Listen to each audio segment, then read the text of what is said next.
And pitch lifted high in the air. First chance for Herrera. Back he goes. Camps out and handles that first chance. Look at that smile on his face. Nothing to it. It was good to get that out of the way. He came in and he was glad it happened early because he was fairly nervous. But after the fourth inning or so, he said he was able to calm down and kind of go out there and just play his game. But it was good to get him out there.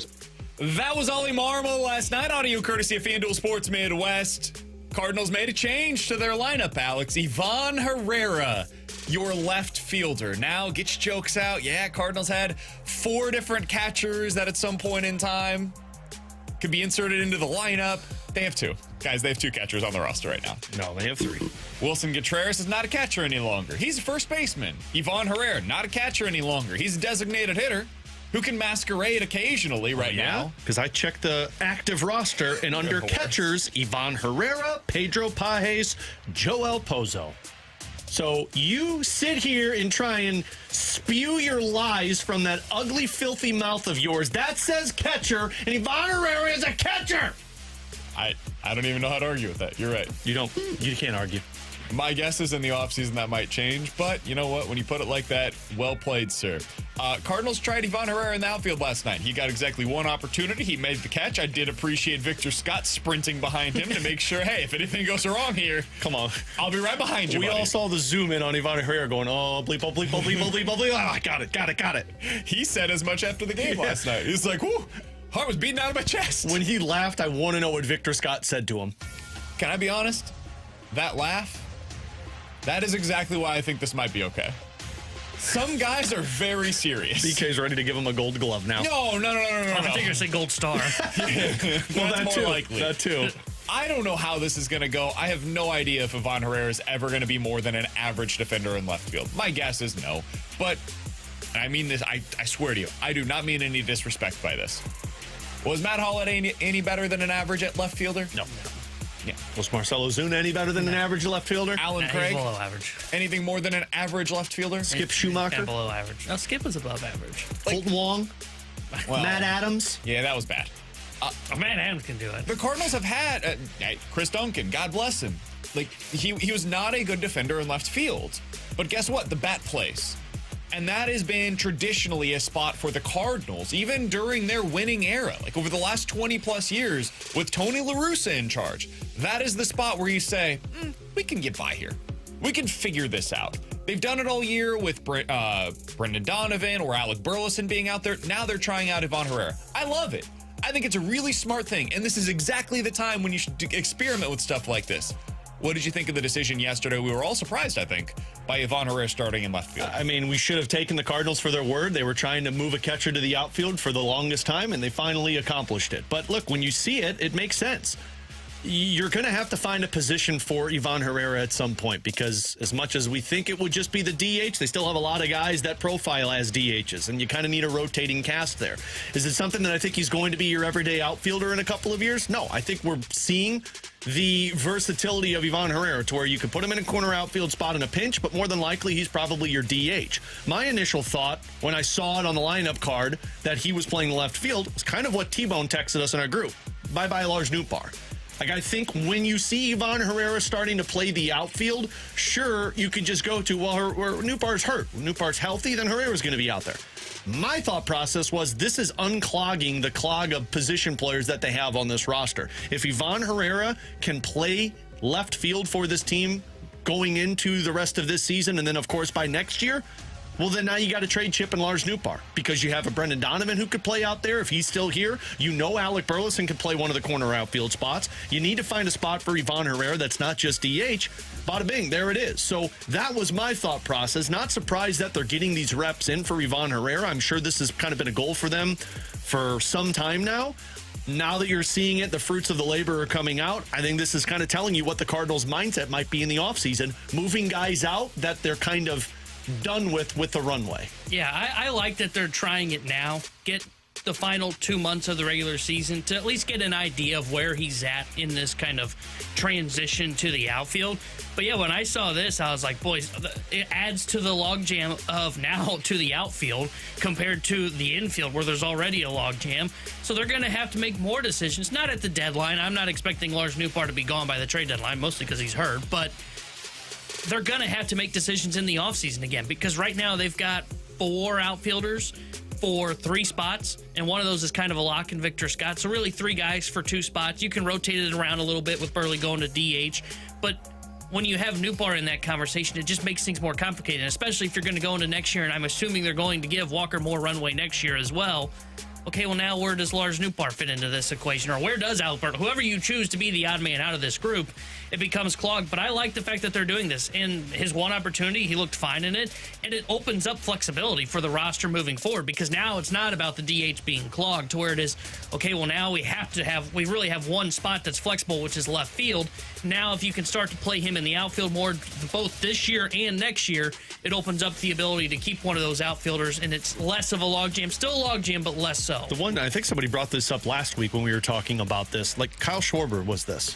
Kyle Schwarber went from being catcher to playing the outfield, which most of the time didn't look that great for the Cubs, but he was an option for them until he found a team that could play him every day as the DH. But you know that you have that option available, which is so beneficial for this Cardinals team. We got a couple of texts that I do want to react to. 314-399-9646 is the Air Comfort Service text line. YouTube chat is available for you at youtube.com/101ESPNSTL. From the 636, guys, Ricky Horton made a point last night of the broadcast that I thought was a good one.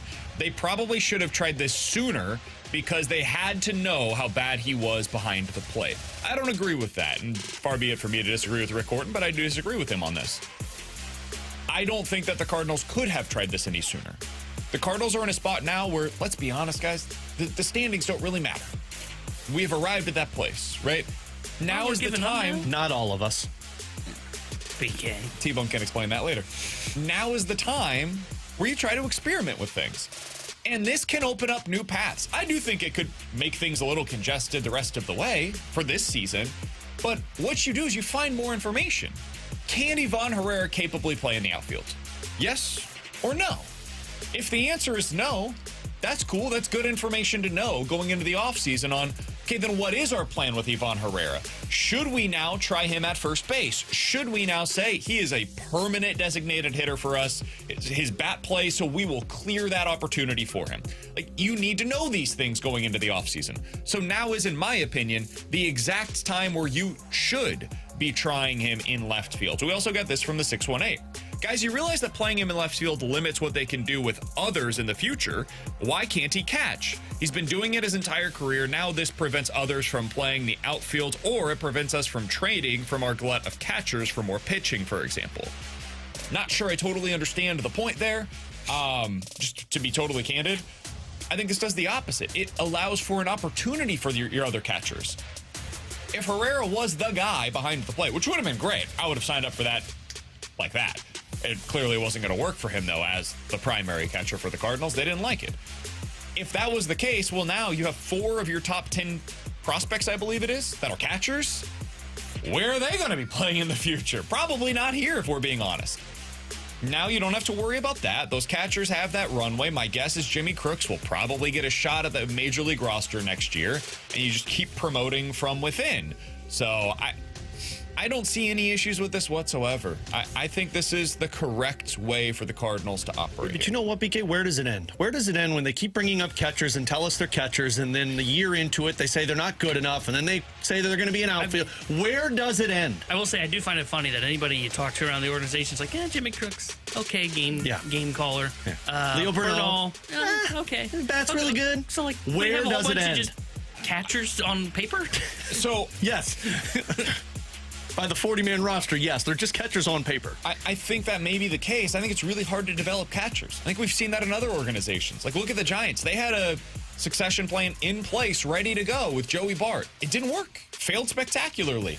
Look at Mejia, is that his name? With the New York Mets. He's been up and down in AAA and at the big league level. Alvarez, excuse me, yes. Mejia failed as a prospect, though. There you go. You look at the Arizona Diamondbacks. I really like Gabriel Moreno. That guy was supposed to be a stud hitter. He's not that. He's a league average hitter now. And a decent game caller, it seems, but just a okay player behind the plate. Danny Jansen, remember that guy? Remember when he was a stud? The Rays are like, nope, get up out of here. We got to get a new catcher, and they replaced him behind the plate yesterday by bringing in a defensive-minded catcher. So, yeah, I don't know how many of these guys are going to work out. Clearly, Herrera hasn't. You want the bat on your lineup. This is the best way to do that. I will say, going back to what you said about, this is the time to start accomplishing this to see where guys can play. It kind of flew under my radar a couple of days ago where it was Sajaci playing third base and Arenado. Yesterday when Arenado gets the day off. Like, that's where they're at now, where you're starting to see, like, hey, the guys that are going to be a part of this team next year, not saying Arenado isn't, but obviously the goal for them is to try and get him off the roster. Can Sajaci play third? We know Donovan can play that position, but can he be there every day for us? When Weatherholt gets a shot. I'm sure he's been playing every position possible in Memphis right now. That's how the Cardinals operate. Get him experience in the minors before they get to the majors. This is where you're at, which is a good thing for the Cardinals to do it in late July. The bad part is thinking you're a playoff team, going up till September, then being out of it and saying, okay, now let's start doing this. Give them a couple of months of opportunity so that this is a part of the runway process. At the end of the season, Chaim Bloom has all of this information in front of him that he can start maneuvering deals. Bingo. That's it. When you're going to the marketplace, right? Like, let's say, Alex, I can open my app today, Fidelity, Robinhood, whatever it is that you use to go, like, invest into the market. I just want all the information in front of me, right? Or maybe you pay somebody else to have that information in front of them, and they manage all of your accounts, and they can see, all right, here's where we're at with all of these different places. They have earnings calls, right? They have earnings reports.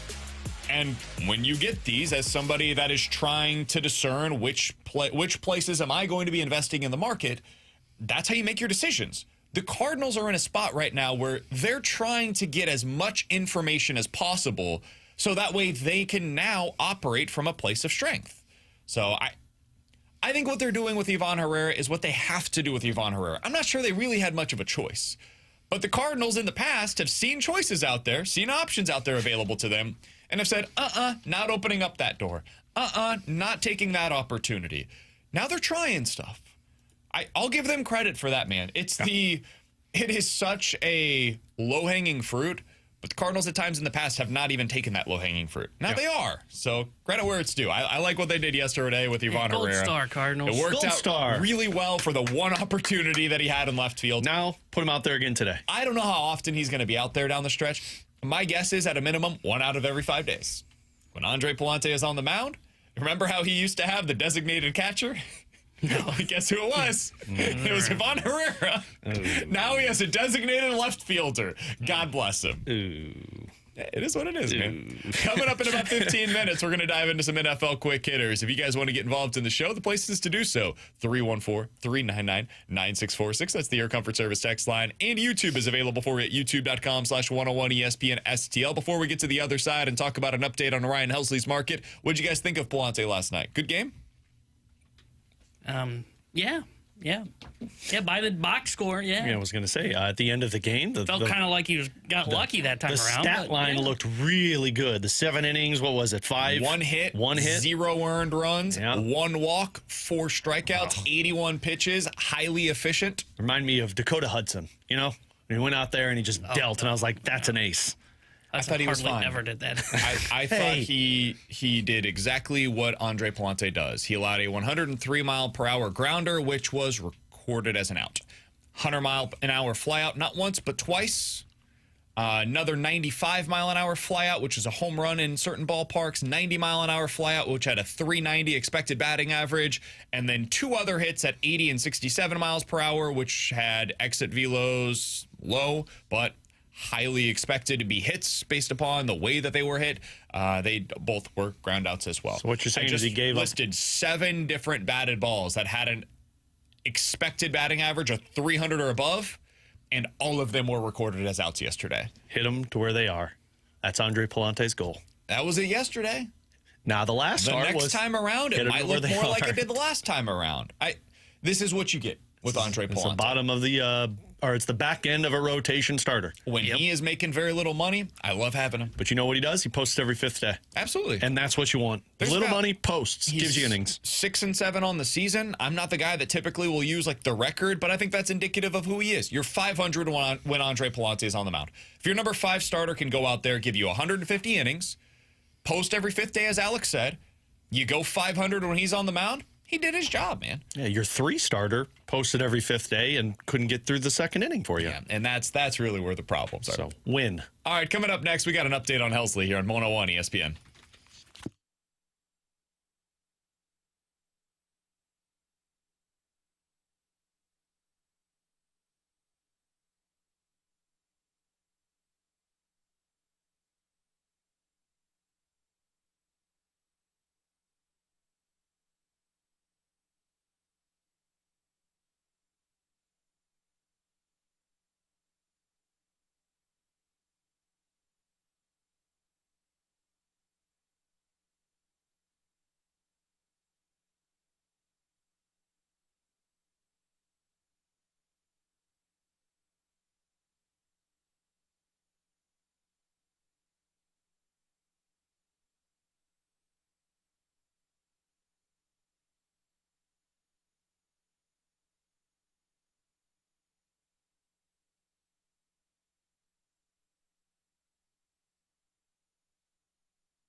Alongside Alex and T-Bone on BK, it's BK and Ferrario here on 101 ESPN. So, this thing, somebody needs a WD-40 this. Every time I move it closer to my mouth.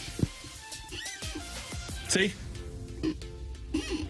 Don't worry, we're gonna get a live pit change here. I think Ryder's gonna get some WD-40 and spray this. All right, that's enough. That's gonna drive me insane. This is how I get BK to stop talking. When he starts talking and rambling. When he's yelling at the text line. I'm gonna pull a Randy here in a second. You're an idiot. You're an absolute idiot. All right, we have an update on Ryan Helsley. This comes from Mark Feinsand. Ryan Helsley is one of the most popular trade targets, with no less than a half dozen teams interested to varying degrees. Among the suitors include the Yankees, the Mets, the Dodgers, the Rangers, and the Phillies and the Blue Jays. Oh, my gosh. Alex, if I could make a list of teams that I want to be interested in my player, I think it would include those exact teams. I was too busy with this. You said the Tigers, right? Nope. That was the one team that Yankees, Mets, Dodgers, Phillies, Rangers, and Blue Jays. That is among the suitors. Yeah. So my assumption is you could throw the Tigers into there as well. The Tigers are the one that I think T-Bone brought this up last week that I'd really like to see their name because they have such a good farm system right now. But you're absolutely right. And it doesn't even, I don't even care about the teams. Like, yes, the teams are important. Add as many teams to this list as possible because the more people that want Ryan Helsley, the better it is for the Cardinals. Because there's nobody else out there that profiles the same way that Ryan Helsley does that doesn't have extra years attached to them. So, like, Ryan Helsley is kind of a unicorn on this market, which if you're the Cardinals, man, good. Internal bidding. Like, all of you have to fight amongst yourself. Who's going to give me the best offer for Ryan Helsley? Yeah, the fact that they've got these teams lined up, and this is where I think the trade market is going to go. I think the trade market for the relievers starts with Ryan Helsley, and then you'll see the trickle down towards whether it is someone gets desperate enough to pay for a reliever with control, or they move to like the Raisel Iglesias market, maybe Suarez if he's available from the San Diego Padres, because most teams are willing to part with prospects for bullpen arms because it's the most important part when you get to October. But they're typically not desperate enough to move arms for or move high-level prospects for arms that have control because the bullpen market is so volatile. And when you look at Helsley, when you're looking at the rentals, he's still been effective this year. And though, yes, he has a little bit of a blemish, which is his fastball gets hit, it's not like Iglesias where you look at the numbers and go, man, that guy lost his closer job earlier this year and was ineffective. So, to me, he is going to be the guy that all these teams that BK just mentioned there, and maybe a couple that weren't even reported, are going to be targeting him first. It's probably going to come down till Thursday of the deadline, and I think he's going to be the first domino that falls, and then you're going to see the gates really open of teams start to then spread out and disperse across the relief market. This is another update. This comes from Derek Gould of the St. Louis Post-Dispatch. Now, this is not his market for the trade deadline, but rather for free agency. He asks Ryan Helsley, hey, if you are traded, would you be interested in coming back in free agency? And Helsley said, yes, I would be open to that.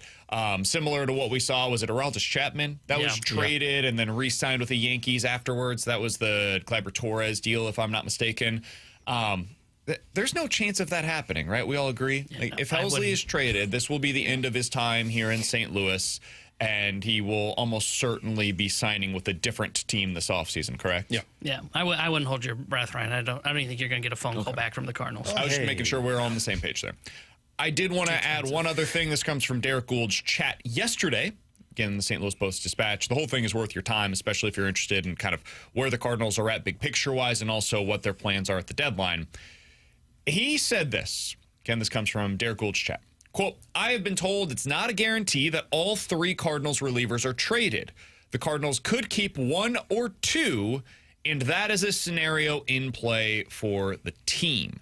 So when he's talking about all three, he's talking about the pending free agents. He's talking about Steven Matz, Phil Maton, and Ryan Helsley. I don't know what the returns are that teams are talking about with Cardinals. I should say that on the front end. I can't imagine how low the return would have to be in order for me to say I'm not trading one of them. Like, Maton should be gone. He was a $2 million signing. It was a lottery ticket signing right before the start of spring training. It was the only signing the Cardinals made this offseason. Now's when you cash in that chip. You signed him, A, to get you to this point in the season, and B, to get you a return once you get to this point in the season. Both of those things are about to be cashed in. Cool, get a prospect for him. Let's move on. If you want to sign Phil Maton in the offseason again, cool. Let's talk. Be more than happy to consider him. He could be your closer next year for all I care. That's totally cool. Helsley, got to go. Especially if there's real consideration to not giving him the qualifying offer. And boys, after seeing some of the reports in recent days, I totally believe the Bob Nightingale report that they're not willing to QO him. Absolutely believe that they don't want to give him $22 million with the belief that he might accept it. And then you end up stuck, quote unquote, with a $22 million closer. I don't think that's a big deal. I think the Cardinals do. I think it's a big deal. It's a big deal when you're cutting payroll. Yeah, I think it's a big deal. I think they care about that. Also a team that's not going to be a playoff team next year either. And what are we doing with Steven Matz? You're not going to take something back for Steven Matz? Why? So I think that's crazy. I'm not questioning Derek Gould's reporting. I just think that is a wild way to operate at this point. I'm questioning the front office's running. Like, how are you at a deadline to where after the Diamondback series, You basically said, like, yeah, I don't believe this is a team that can make the playoffs, so we're going to start selling off pieces. You get to the deadline and you say, you know what? It's not worth us trading all of these pending free agents. Let's keep some of them. Why? Just because the return isn't good enough for you? Hell, take the lottery opportunity for one of those prospects that turns into something if Heimblum can identify them for you. Like, if you end a deadline where you trade one piece, which is Ryan Helsley, and then say, you know what, let's just keep the rest of these guys. That's a failure of a trade deadline. Like, you should trade those pieces because you're not expected to be a team that could compete for the playoffs. You've said that much. You're wanting to cut costs on your team. You want opportunities for younger players to throw for you, but you're going to keep Phil Maton and Steven Matz? At the beginning of the year, they talked about developing relievers, right? I'm not misremembering that. That happened? Yeah. And now you have an opportunity down the stretch here for 2 months to find out how these guys respond to big situations in high leverage spots, correct? That's going to be potentially available to them if they move out these relievers. That's what I thought. So you could, would you say, develop relievers into higher leverage situations? Because they're going to have to do it no matter what next year. It's hell or high water. Like you just, hey, let's find out what you're capable of. I think you could say it's a runway opportunity for some guys.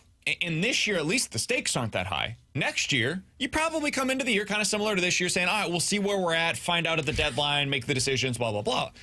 But early on in the season, when you lose, those games suck, dude. When you're blowing games at the end of them because, for example, Ryan Fernandez is throwing a gas canister all over himself and then lighting the fuse. Whoa.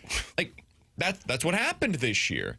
Let's find out what Matt Swanson looks like as a closer. Let's find out what Riley O'Brien looks like in higher leverage situations. Let's see Kyle Leahy get another opportunity in high leverage spots. Let's see what Granillo looks like when he comes in the 7th or 8th inning of a one-run game, Cardinals game on the line. What do you look like in those spots? Let's see what it looks like when Gordon Graceffo is placed into a high leverage spot again. I think that's worthwhile. But the way that you find that out, because Ollie will not and should not use those guys in those spots over the current options that are available to him. So if you sell at the deadline, now you get that opportunity. Now the manager will use those guys because, hey, I go with what's given to me. If I'm the manager on any given day, he's going to go put the best players in positions to have success. So I think it'd be crazy not to sell these guys. I do too. Like, I try and understand where the Cardinals are at. But yet every time a decision like this comes up, I'm like, what are you doing? Like, we just gave them credit the previous segment for, like, being aggressive and saying, like, hey, let's start to give these guys an opportunity to look at. That's the on-field management. But the off-field stuff has just been awful for how many years now? And now we're back to this again. The last deadline for John Mozeliak, when you have actual pieces that other teams desperately want at this time of the year, and 2 of them have been legit one of the best in the National League, and you're going to sit there and say, yeah, but is it really worth us giving up all 3? Hell, when Doug Armstrong hits a trade deadline with a team that's close to 500, he says, nope, you're gone, you're gone, you're gone, you're gone. You're a pending free agent. I'm getting the best that I can get. It does feel like they are running into the same issues of, like, not being able to choose, right? Yeah. It's like they're worried to give the younger guys the opportunity because they don't want it to break them. But yet at the beginning of the season, they say, well, we want these younger guys to take this opportunity and run with it. Well, Riley O'Brien, a perfect example. Like, he's been awesome for this team. Great. And they're starting to give him, you're seeing the little opportunities here and there where he's getting tastes of it so you could build up the confidence.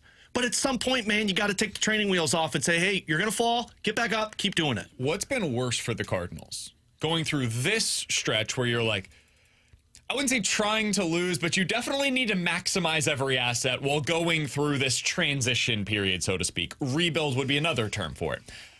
Or what they tried to do when they were, I think, really trying to win for like 2017 to 2023, I guess. Like that range where they were just trying to add a piece every offseason to the mix.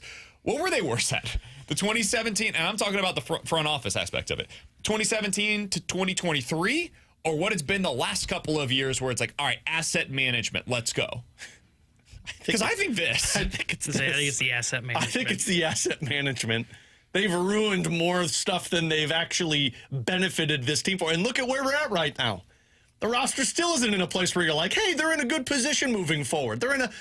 And I liked the plan coming into this year. I agreed with all of it. Well, yeah, I like the plan. Cool. Problem is, let's see what you have. Let's find out some answers on it. Sell at the death. All of these different things, right? And then they thought they were better than they actually were. I also thought they were better than they actually were. Now we can come back to reality. We've been slapped back down to earth. And now we make the decisions that are necessary. They're hard decisions, but they're decisions that are necessary.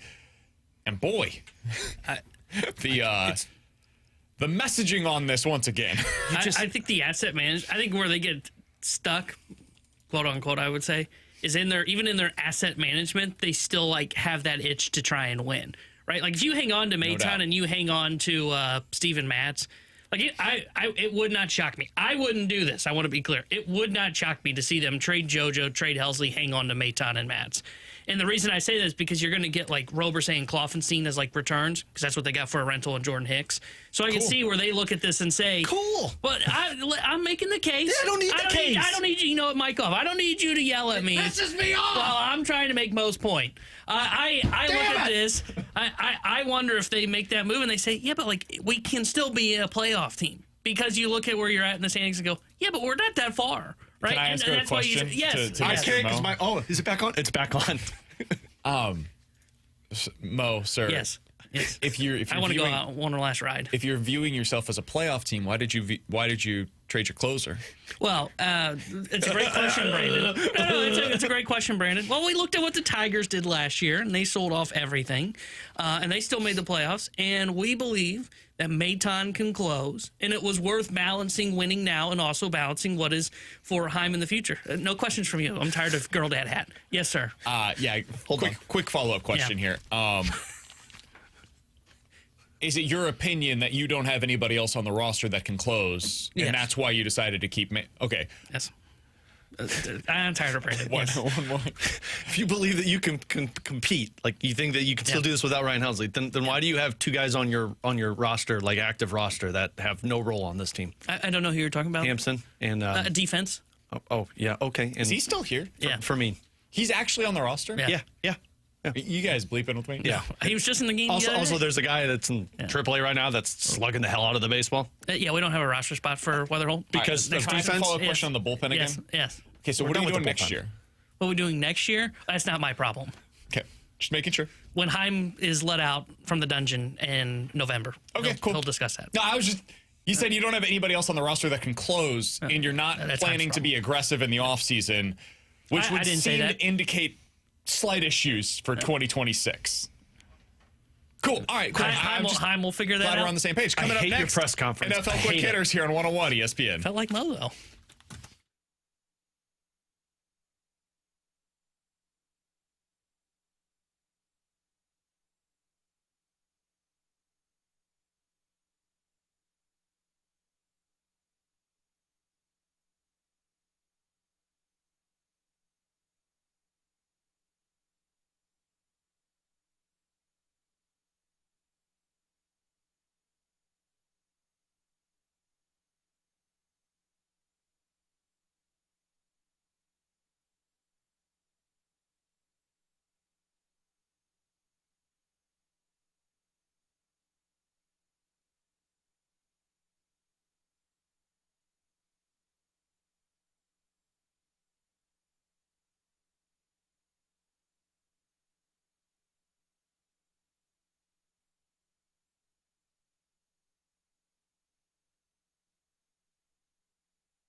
Tanner Hendrickson here with a Sports Center update driven by Johnny Londoff Chevrolet and Johnny Londoff Autoplex. Cardinals beat the Marlins yesterday 7-1.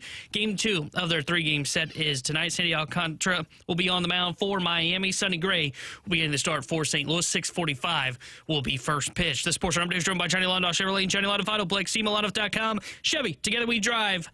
Are you kidding me?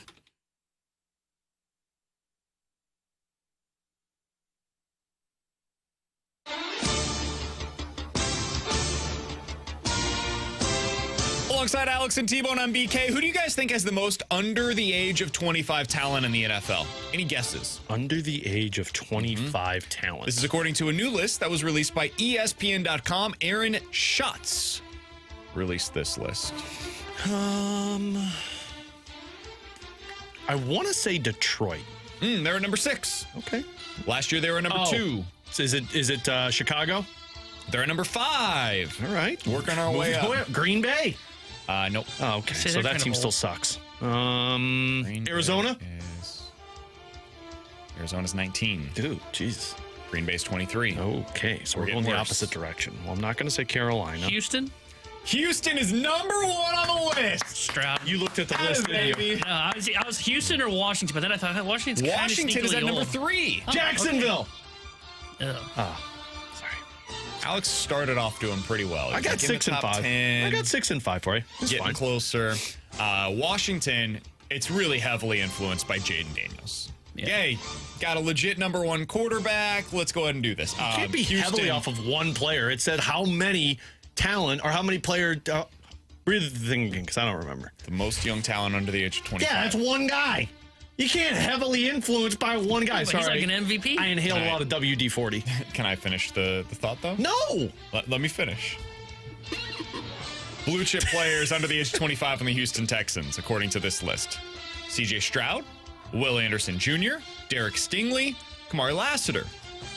It's a pretty good list. Yeah, that's Seattle Houston. Seahawks are at number 2. Your boy, Devon Witherspoon.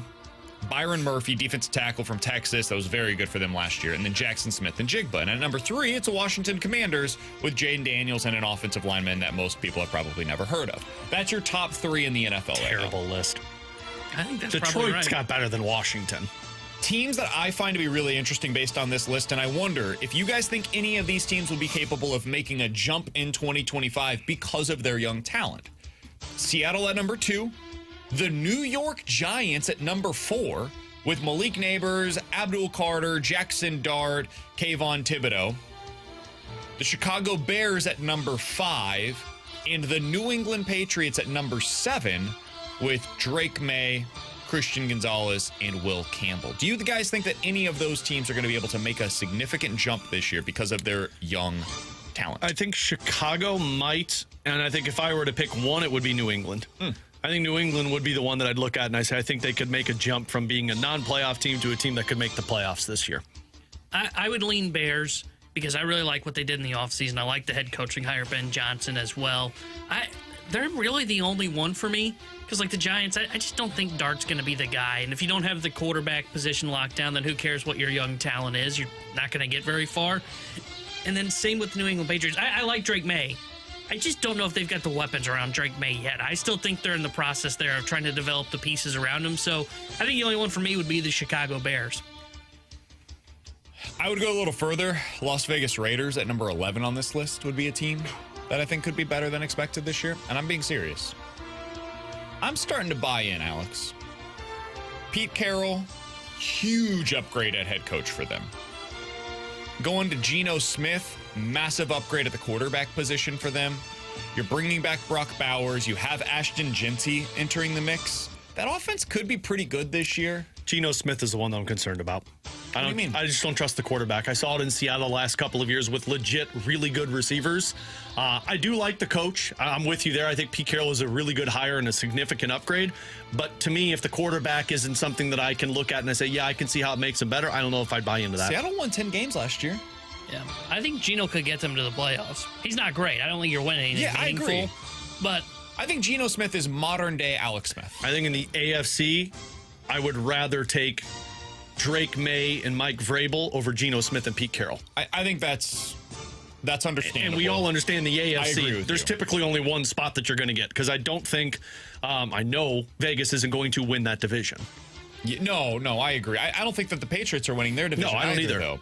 I think both of them, if they were in the AFC South, the Raiders or the Patriots, they would be my favorite team for this. Either of them, whichever one you threw into that mix. Both are better than the other three teams in the AFC South. They're just in really tough divisions, and that makes it difficult to be able to say, okay, this is the team that's going to be able to do it. But I think one of those two feels like my bet heading into this upcoming season. Who's at the bottom of this list for you? Is it the Giants or the Seahawks? Like the team that you're least... Oh, mine's Giants. Giants for sure, and it's all quarterback related. And I would put coach related. I just don't think Dable's a good head coach. That's fair. I think he's a very good offensive coordinator, as we saw when he was with Buffalo, right? The fact that they listed that with, three defenders on that list, and then Malik Neighbors and Jackson Dart, who's not even their starting quarterback. Yeah, that Giants would be at the bottom of that list. For sure for me. I think Seattle's interesting, man. I really do. I think Seattle could be better than Arizona. I think that's fair. And then you're talking about the whole NFC West. I have no idea what to do. Yeah, I don't know what to do with any of you. I think the Rams are the best team in that division, and then from there, their defense stinks. Whoa. I think their D line's okay, but the rest of the defense, I have no fear of in terms of if I'm the opposition, I feel pretty good about scoring some points against that defense. Their offense should be good, but Stafford's doing this thing where I'll kind of play when I want to play. I mean, it's training camp. It's hot. I wouldn't play either if I'm him. I'm not 37 super years old. worried about it, but it's just I don't have to play it's an annoyance. Seattle, I think, could be decent. I think Arizona could be decent. I don't know what to do with San Francisco. Their defense should be better this year, but their offense might be a little worse this year. So what does that mean in the aggregate? I don't know. That's the division that I have a really hard time putting my finger on. I would say that's the one that I have the toughest time figuring out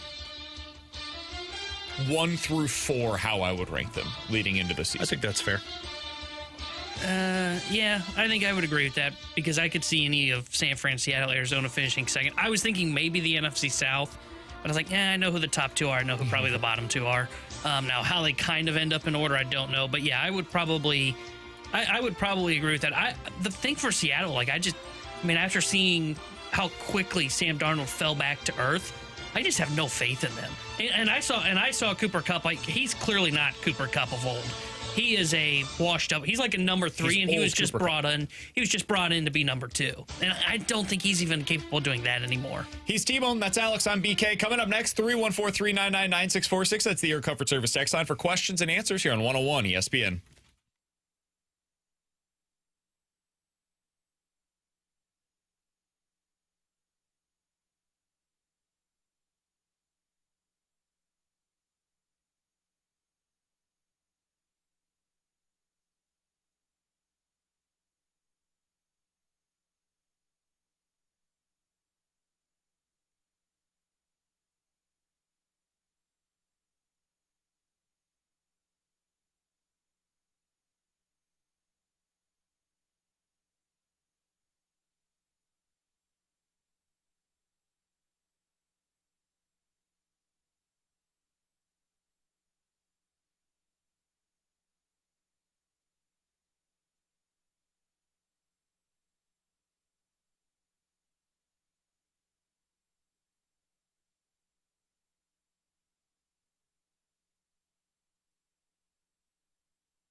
got questions, we may have the answers.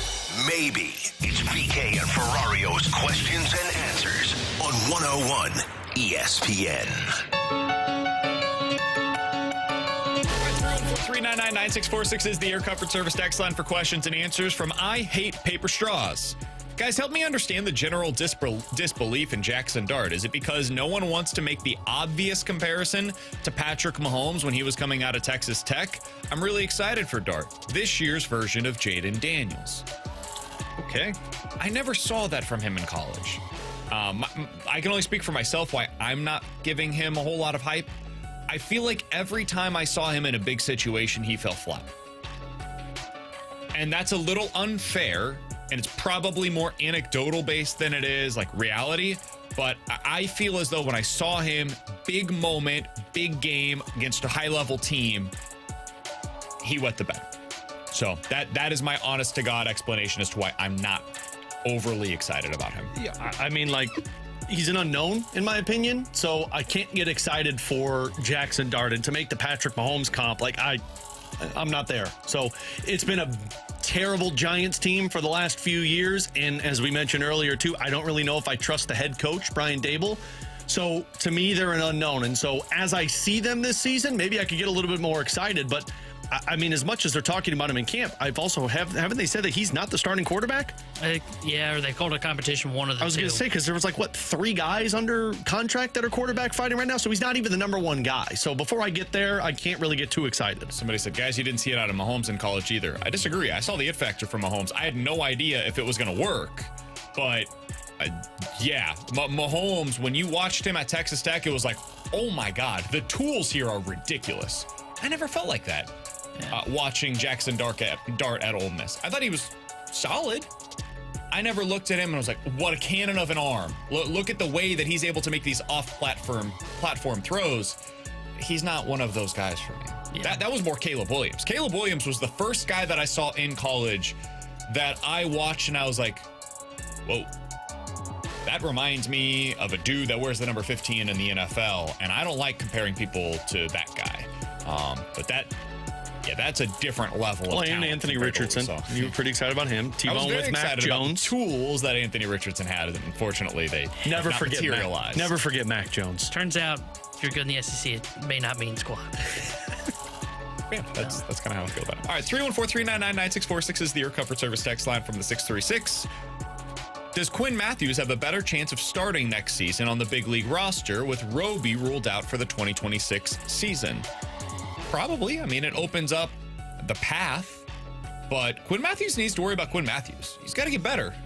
That's the biggest thing for him. He has not been good enough this year at the AAA level to, based on merit, get that opportunity. Yeah, I would imagine he's going to be the number 1 name that comes up among Cardinals front office members this offseason going into spring training next year of, this will be the first call-up guy for us. Yeah, right now, like, you're planning towards next year, their goal will not be to have him on the opening day roster, but their hope will be that he fixes his walk issues. As BK kind of mentioned, that's kind of what he needs to work on right now.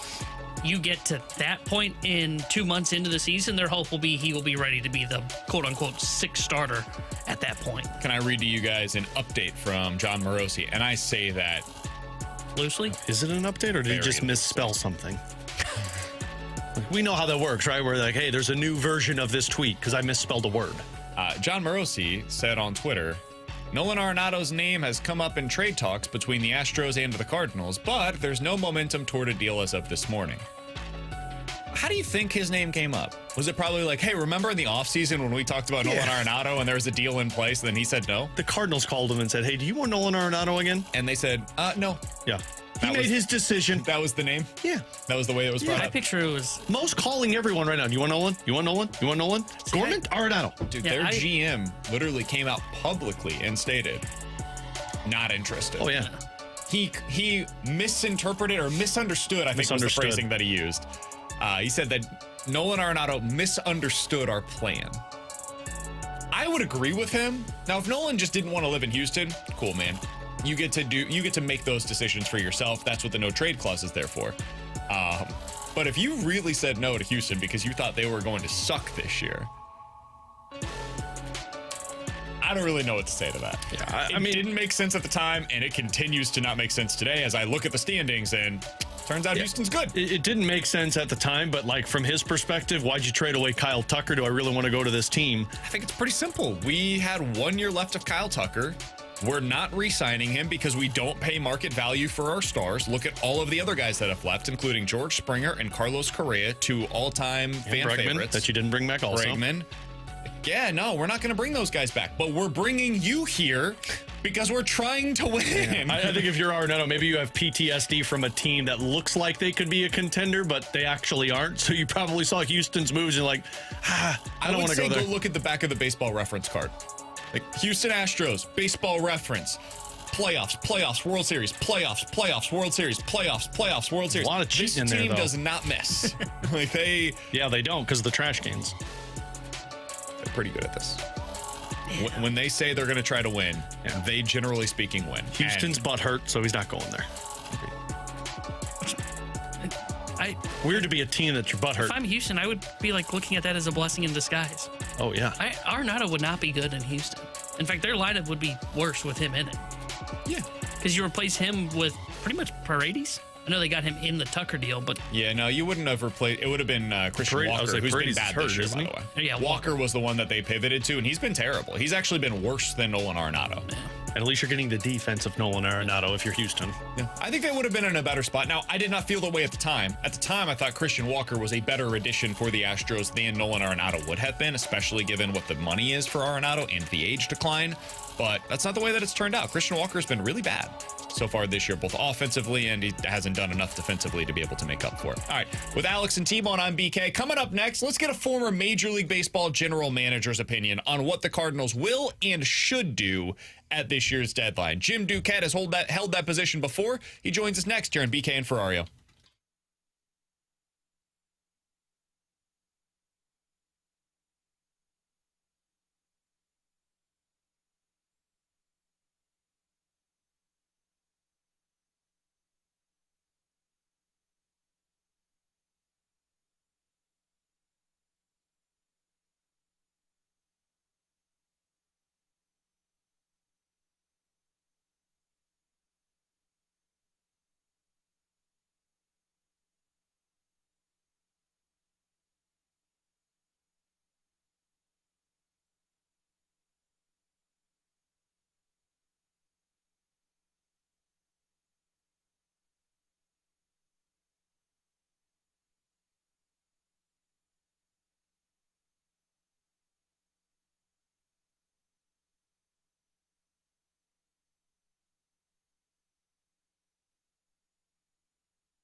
Alex Ferrario and Tanner Hendrickson. I'm Brandon Kiley. Happy to go out to the Callier and Thompson hotline to be joined by one of our favorite guests here on the show. He's a former Major League Baseball general manager. You can now hear him on MLB Network Radio. He is Jim Duquette, joining us here on 101 ESPN. Jim, I know this is a busy week for everybody in the baseball world. How you doing today, my friend?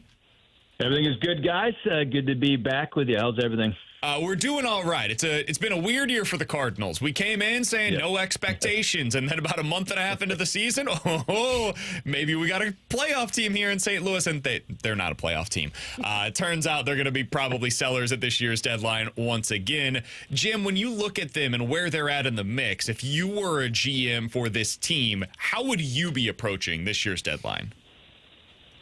Well, I kind of like their approach, at least what they've been, what's been rumored out there and even talked about with what Mo has said, just in the sense that, some of these guys, the expiring contracts, right, or guys like certainly Helsley, when you look at the marketplace, and now with Emmanuel Clase, going on the administrative list there with the Guardians, he was one of the top closers out there. I know, Helsley hasn't been as good, but there are 8-9 teams that are just desperate for back-end relievers. So making him available and trying to get what you can for him, Maton, if there's interest in Mats, going down that route, this should be, for Mats too. So I like that philosophy. I wouldn't be breaking it down. Certainly it doesn't sound like they're going to do that either, but like I had heard Brendan Donovan's name mentioned earlier, I would be hesitant to do that, even with JJ Weatherholt playing the way he is,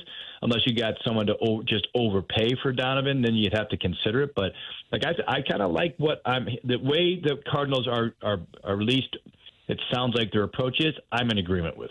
So on the Ryan Helsley front, Jim, we've gone back and forth with, does it make sense to trade him because of the return? And now that the Cardinals have fallen out of it, it makes sense. From a general manager's perspective, when you have a closer like Ryan Helsley, realistically, what are you looking for at this deadline?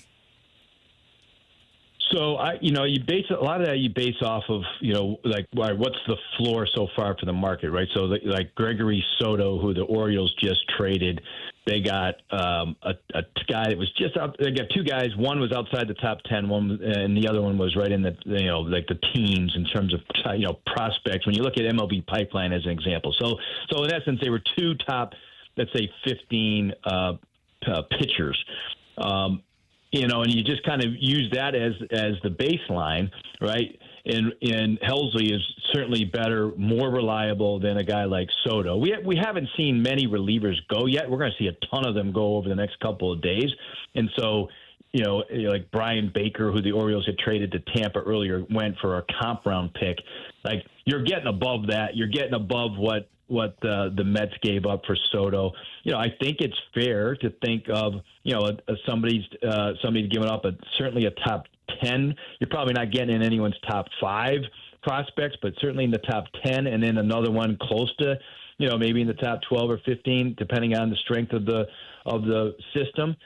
I'll think all of that is realistic for Helsley. When you look at the rest of the marketplace, the teams that are looking for relievers, it's a long list. It's Cubs, Yankees, Mariners, Phillies, Mets, Dodgers, Tigers, Rangers. You have to make them feel pain to give up Ryan Helsley, and I think there's enough interest and enough desperation to accomplish, some quality coming back. So, Jim, just as a follow-up, you said you can't get into the top 5 of a team's prospect pool just with Helsley. Would you be, or could you attach another reliever with Helsley to maybe get a better return? Yeah, you could definitely do that. You could definitely, you can definitely build out, let's say, maybe there's a position player, a role player that you could try to build out on. It's hard with the Cardinals because they don't have, many of those guys at this point, so maybe it doesn't work, but maybe 2 relievers, it might work to get up to get a little bit better. The problem here's the problem from the other team's perspective is, there's a lot of teams that don't need 2 relievers, right? They're looking for one impactful, and they're willing to give a certain price tag. if that's not going to work, then they're going to go somewhere else. It's really hard to get into the top 5 of any. Well, most organizations are keeping those guys off limits unless they're getting back an impactful starting pitcher, like a number 1 or number 2 type of starting pitcher. Then you can really get a top 5 prospect, somebody who's close to the major leagues, that sort of thing. And so I think that there's a limit in how far you can push. By the way, you can go the other strategy, which I think is a good one. You can go a little lower in the minor leagues. You got to wait on those guys. Fans, that's not as sexy for the fans because you go like, oh, I got to wait 3 years for this guy. But some of those guys, hit and become impactful. So you can go that route too. But I think the more logic, in this particular situation with the Cardinals is, they might attach a second one, but I think they could do better in terms of getting back major league talent if they separate the two, just because of the dearth of quality relievers out there and in the desperation of some of these teams. We're talking to Jim Duquette, former Major League Baseball general manager here on 101 ESPN. Jim, based on name recognition alone, the question that I'm about to ask you may sound silly to most of our audience, but I am curious because you know how much club control matters in these deals. Yep. Jojo Romero has another year left on his deal. He has been fantastic for the Cardinals for about 6 weeks now, and he's had a pretty good track record of that as well. More of a lefty specialist, but can get righties out as well. Do you think he would have more value on the trade market than even a Ryan Helsley, or is it still lower than Helsley because of the closing role that Helsley could end up filling somewhere else? I still think Helsley, because of the track record, because of the role, I think he gets you. He definitely gets you more. Like when we're talking about Helsley, we're talking about some of the best closers in the sport. Like when I mentioned Clase A, right? You're talking about Duran with the Twins. You're talking about Bednar with the Pirates. Like all those guys are back end relievers. Helsley's in that group. And when you look at Romero, he's I think better than Soto. And Soto can scatter it a little bit. And I've watched him a long time in his career. Mets just picked him up. And there are nights when he is absolutely filthy and dominant. But then, if I'm a manager, I'm smoking a half a pack of cigarettes before he finishes the inning. Like he's one of those guys, right? So Romero's not that. Romero's way more reliable. So you can get more for him because of the years of control. Jim, bigger picture with this Cardinals team, like a team that's fallen out of this wild card race that doesn't look like a playoff team. They have some interesting players like the Brendan Donovans we've seen, Masyn Winn, J.J. Weatherholt in the minor leagues. Where do you think this team is at in their life cycle? Because a couple of years ago it was talking about whatever they're trying to do and put themselves back into a competitive window. Well, I like where they are. Right now, they're Cardinals are funny because that's a word I would use. That is not a word that we would use to describe them, Jim. But that's a word. I'm going to tell you, and you guys see this every day. But we talk a lot about the Cardinals. They're like, okay, the years that they're trying to win, and more recently, like, oh yeah, we're going to win, we're going for it, and they lose 91 games. You're like, what the heck, and then okay, this year is going to be a rebuild, and you mentioned earlier, like all of a sudden, oh geez, we might have a postseason team here. Like sometimes I scratch my head and I wonder, do they know what they've got sometimes, and it happens. I empathize with them because it happens in the front office where you feel like you have a good team and you end up not having it. And you're like, oh man, or a team that overachieves. I think the reality of them, they have some really good young talent that needed to get at bats, needed to get innings. They're doing that. They're performing, for the most part, on a whole, really, really better than you could even expected. The trick will be, all right, some of those guys will take a little step back next year. Some will take a leap forward, trying to figure out who that is, and then building around it in the wintertime. Is there enough, financial flexibility, which there should be, but will they spend a little extra money to round out this team and to add on the in the areas that they need, and they'll need some bullpen help. They'll need another reliable starter, preferably somebody who can has swing and miss in there, and probably a bat. So that to me, they're not that far away from being competitive, in the division. And I think it's realistic to think they could be a postseason team next year if they're active this winter. I would not plan for that, Jim. No. Some of the stuff that we're hearing over the last few days when it comes to like Cardinals' unwillingness or disinterest in giving a QO to Ryan Helsley. Derek Gould reporting over in his piece earlier today, quote, don't look for a particularly active winter of shopping from the Cardinals. It's a weird, it's a weird spot to find ourselves right now with this team. I did want to ask you, as we're talking to Jim Duquette, former Major League Baseball general manager, just another couple of minutes here with him on 101 ESPN.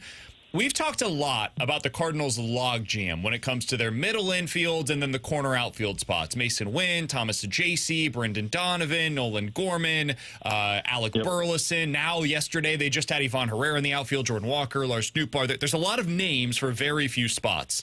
When you look at those, who are the guys that you would be looking to potentially trade? Not probably at the deadline, but more likely in the offseason. How would you view this as you're kind of filtering through the options that they have available to them?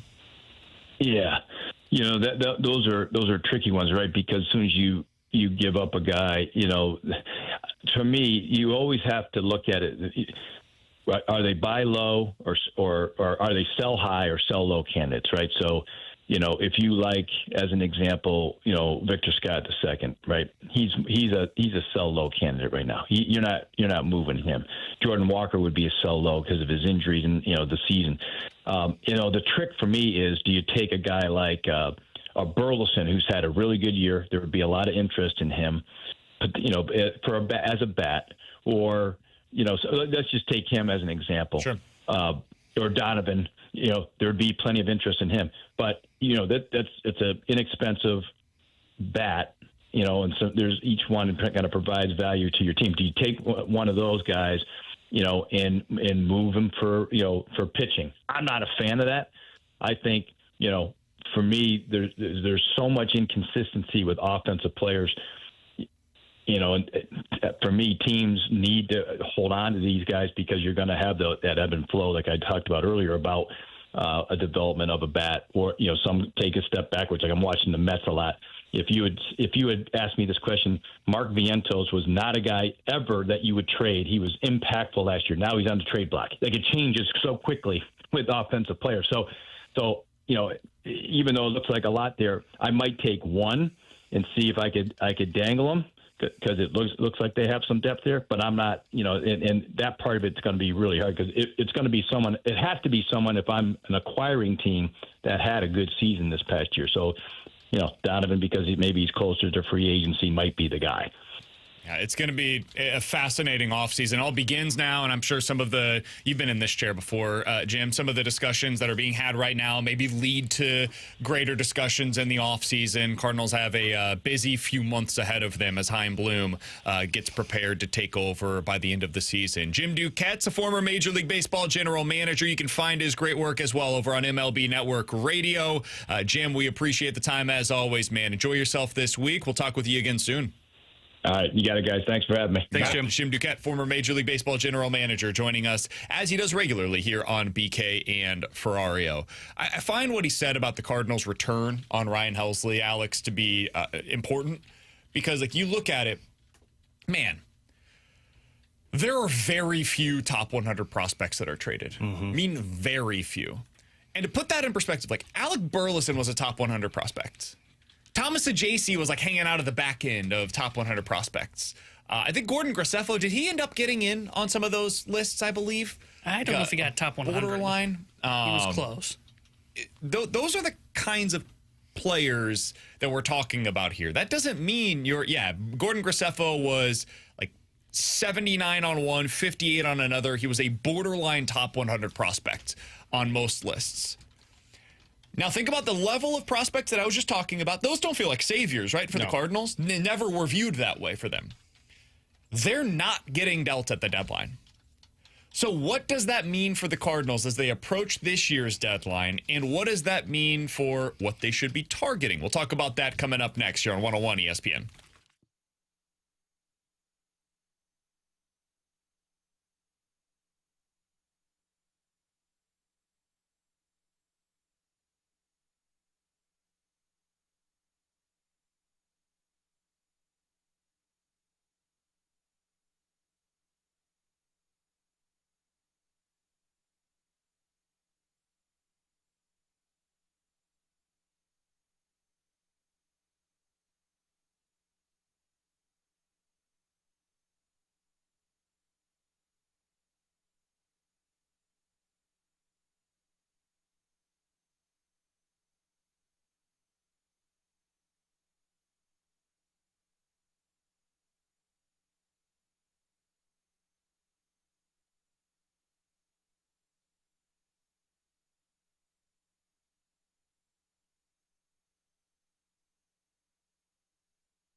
101 ESPN.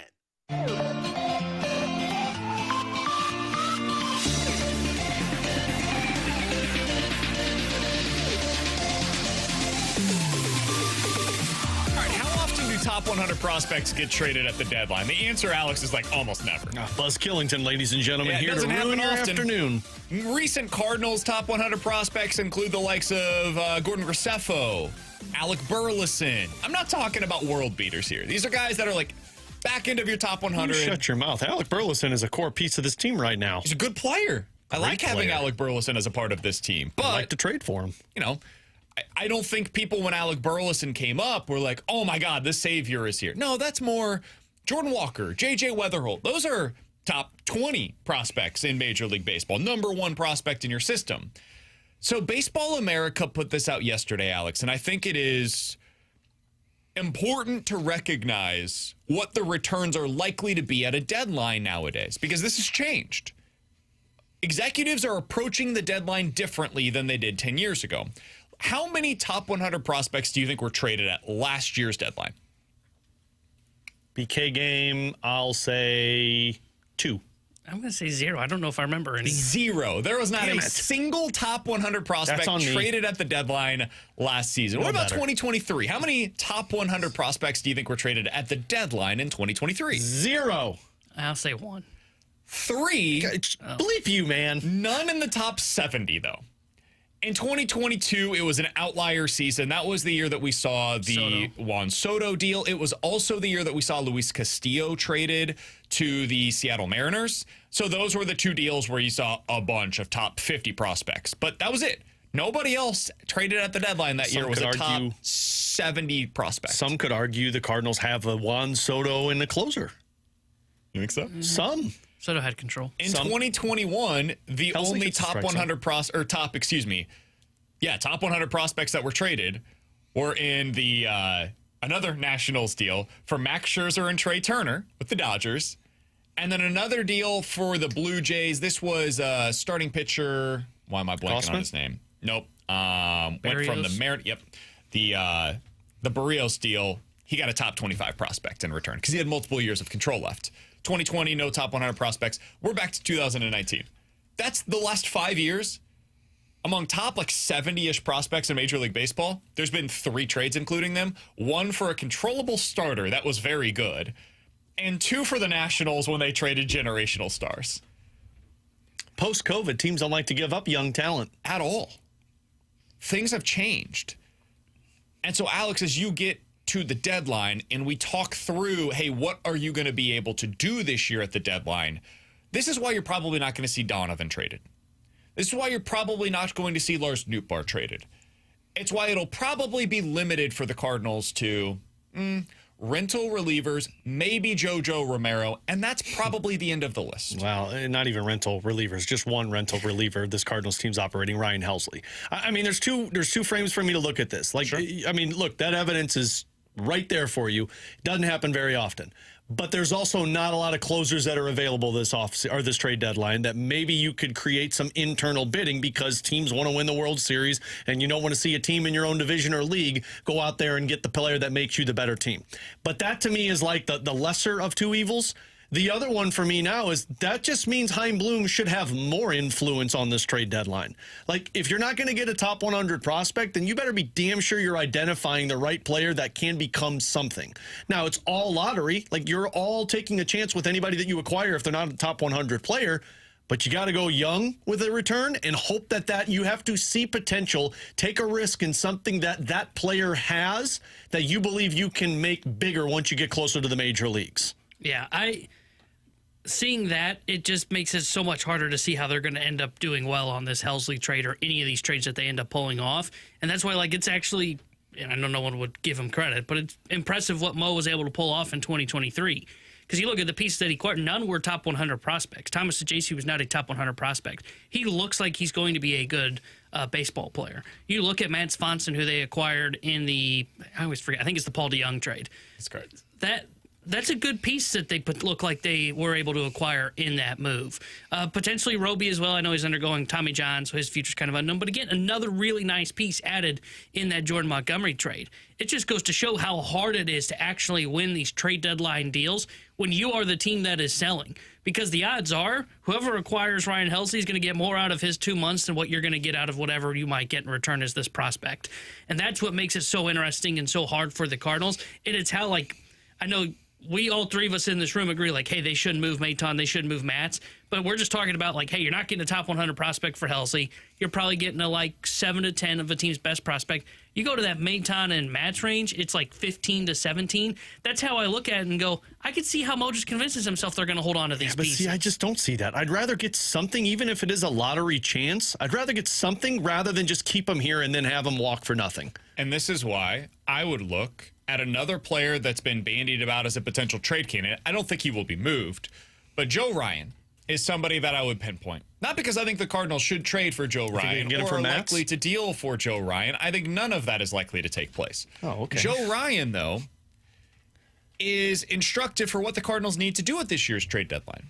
Because Joe Ryan was acquired by who? The Minnesota Twins at a deadline back in 2021. They traded to Tampa Bay Nelson Cruz. And in return, they got a relative unknown at the time in Joe Ryan, who had started that season 12 games at the AAA level for the Tampa Bay Rays affiliate. He was not a top 100 prospect at that time. He was a guy that was 25 years old, and it was like, okay, well, there's not really a place for him in Tampa Bay. They needed a big bat. They get Nelson Cruz. Minnesota acquires him and almost immediately inserts him into their rotation. That season, he was fine. Finished out the year, 5 starts for them at a 4 ERA. Next season, he comes back and became a mainstay in their rotation ever since. 2022 was his first full season with the Minnesota Twins, 3.5 ERA and 27 starts for them. Next season, he comes back, 29 starts, 4.5 ERA. Next season, comes back, 23 starts, 3.6 ERA. Now, as a 29-year-old, has really found his groove at the major league level, 2.8 ERA. He's a Cy Young candidate in the American League. That's what the Cardinals need to find. Now, I don't care if he's at the AAA level, the high A level. It does not matter. But what the Minnesota Twins did in that deal at the deadline was great talent evaluation. They found a guy that was underutilized within the Rays system. They said, we can work with this. We can make this into something that is good for us, even though the Rays don't see the utilization for this player, and they need something that we have to offer.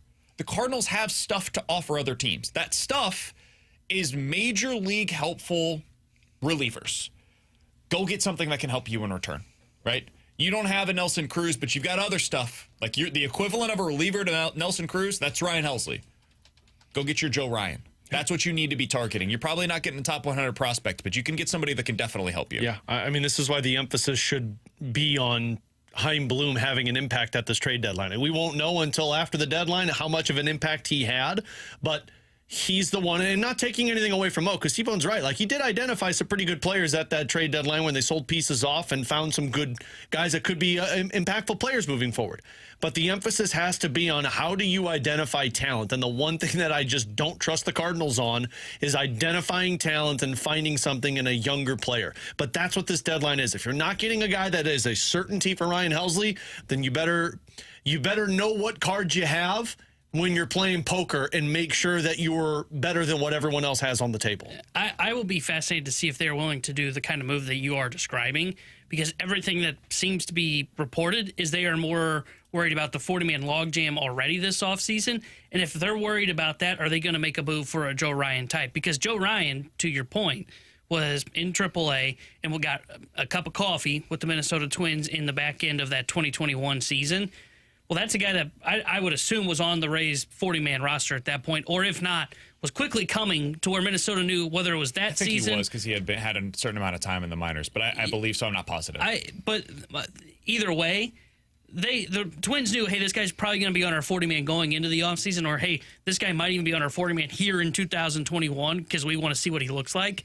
And that's where I find this whole this fascinating with the Cardinals is what are they targeting at the deadline? Because they will have their pick of the litter when it comes to these teams and they get into this bargain or they get into the bidding war okay, will we take an offer that's got a Joe Ryan type that we think we can work with that is close as a starting pitcher, or do we want Heim to have as much flexibility as possible with both 40-man roster decisions and in the long run, so we go and we shoot for more upside that's maybe down in the low A levels of the minor leagues? I think that is going to be one of the most fascinating things that they will be deciding at this year's trade deadline. Are they shooting for stuff that is close from the pitching side, or are they going to try and shoot for further away 3-4 years down the road?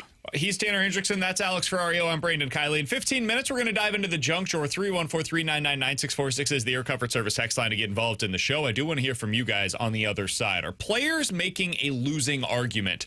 There was a tempers flared, let's say, in Philadelphia as Rob Manfred entered the Phillies clubhouse the other day. I want to get some of your thoughts on how this is all going to play out over the next 18 months or so as we get closer to the Major League Baseball CBA negotiations. We'll talk about that next year on 101 ESPN.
Tanner Hendrickson here. The Sports Center update driven by Johnny Londoff Chevrolet and Johnny Londoff Autoplex. Cardinals beat the Marlins yesterday 7-1. Game 2 of their 3-game set is tonight. 6:45 will be first pitch. Sandy Alcantara will get the start for Miami. Sonny Gray will be on the mound for St. Louis. The Sports Center update is driven by Johnny Londoff Chevrolet and Johnny Londoff Autoplex. SeaMalondoff.com. Chevy, together we drive. Are you kidding me?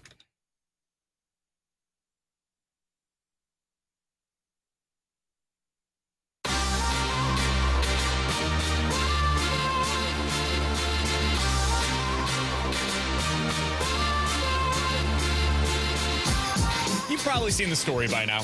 Bryce Harper apparently said a cuss word towards Rob Manfred after Manfred had a meeting in the Phillies clubhouse. He said, quote, "Get the bleep out of our clubhouse." Heck. If Manfred wanted to talk about the potential implementation of a salary cap. This is all according to Jeff Passan over at ESPN.com. There was another report on this over at The Athletic, which apparently Mark DeRosa said, hey, be careful what you say to the commissioner, and the Phillies players thought he was serious, and DeRosa had to clarify, guys, I was very clearly kidding. I thought I had a good relationship with these guys. Maybe I need to be more careful with what I say publicly. No. So, Alex, all of this is just the backdrop to a bigger conversation which is taking place right now, which is, hey, baseball's probably going to have a lockout coming up in 2027, I guess it would be. Next year, we're good. We still got CBA. Woo! We got peace. We're going to play some baseball next year, boys. Playoff bound. 2027, not so much. Oh, okay. And it's already starting. We're halfway through the season this year. At the All-Star break, you heard the comments from both the PA and the owner side of things where they're like, yeah, you know, this could get contentious. It's like, guys, can we just celebrate the game right now? No. Can we not? And the answer is no. We've got to do this out in the public, obviously, because we're baseball, and we always negotiate out in public as much as humanly possible to take away from the products that's on the field, which is actually quite good right now. But anyways, I digress.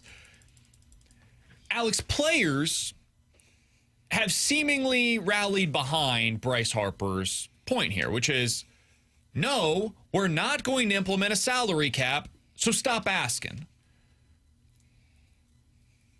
Is that a winning argument?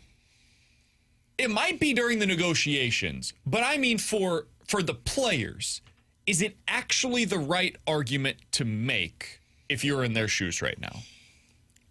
No, I don't think so. I think Bryce Harper's response to us as players are willing to miss 162 games, that's great when you're making hundreds of millions of dollars when you're Bryce Harper, but when you're the guys that are fringe Major League Baseball players that aren't making anything, no, I don't think that's the right response. To be so adamant about it and say, like, no, we're not doing this, so get the bleep out of here, that's not how you negotiate. And I understand that the players want this, but I think in terms of where the state of baseball is right now, I don't think that's just the win. I don't think that's the side of the argument you can take to where we're not doing a salary cap, so stop asking. We're willing to miss games. We're willing to miss an entire season because of this. I think you're underestimating the impact that it's going to have on you, your teammates, the state of baseball moving forward, to just be so adamant and say we're going to skip games and miss a season because of this. Yeah, I don't think it's a winning argument from the players. Like, I don't really remember if anybody really came out on a side. I think there were some that were pro-ownership, pro-player on the last lockout that we had going into the 2022 season. I think this time it's different. I think this time people will side more with ownership and saying, hey, baseball needs a salary cap. And I think it's because of the money-printing Dodgers, the money-printing Mets. I mean, these teams now are spending at unbelievable rates and are inflating the market so much that it's becoming even harder as the mid-tier markets to be able to spend money and keep up with those types of teams. And I think the biggest thing is, I think it's teams, or fans, I should say, care more about wanting to raise the floor of the game as well. Like, you look at these markets, like we go into free agency coming up this offseason. It's going to be, what, 10 teams? That might be generous that you look at and say, yeah, they're going to be big spenders in free agency. The rest of the 20, you're just kind of, some are going to do a little bit, some aren't going to do anything at all. And that's what drives hope when it comes into the season. And I think that's the biggest picture that is missed from the players' side, is the players, yes, care about what the upper market is getting paid and what the stars are going to make in the game. the Stars are still going to be fine when it comes to if there's a salary cap. I don't see Connor McDavid complaining about his salary in the NHL, right? I don't see the NFL quarterback getting pinched because there's a cap in the NFL. No, the Stars will still get their dollars. But what it will do is it will open up these smaller markets to also be forced into spending, raising a floor on them and forcing teams to not have below $100 million payrolls, right? We were joking about the Cardinals of, well, maybe they cut down to below $100 million next year. Well, you know, if there's a floor, you couldn't do that, right? You also raise what the Rays have to do, what the A's have to do. And I think that's where fans want to see. I think they want to see a floor be implemented because it now allows all 30 teams to potentially spend to different amounts. And it forces teams to operate differently than what it's been in the past, to just say, like, oh, we'll be bad and we'll suck that much. Like, with that salary cap floor, it benefits. The part of the argument that's frustrating is when players like Bryce Harper are so adamant about, well, this is what's best for all players. Have you asked all players that? Because this is what's best for the superstar players, to make sure that guys can continue to make this amount of money and continue to get these long contracts and make sure that they're taken care of. But have you asked the guys who might be out of a job if baseball goes on a strike, might never get a job again if the salary cap does not happen? Because that's the also impact, or that's also the impact that takes place on something like this. I saw this yesterday on Twitter. Travis Sawchik does really good work. He covers baseball. He wrote the following: Major League Baseball players ought to consider focusing on the fact that 60 to 65% of them play at the league minimum every year, by far the greatest share of any North American professional sport. And few ever reach or benefit from free agency, let alone later stage arbitration. In other words, the average Major League Baseball player makes the league minimum because they don't get 7 years to be able to cash in on their next contract. The average major league career is like 3 years long, which is the pre-arb years. So the entire system is basically constructed to where the majority of your union, the majority of your players do not benefit from the fruits of their respective labor. So players, I think, eventually need to look at the entire system as it is currently constructed and say to themselves, is this actually the best that we can do? Because I think the answer is no.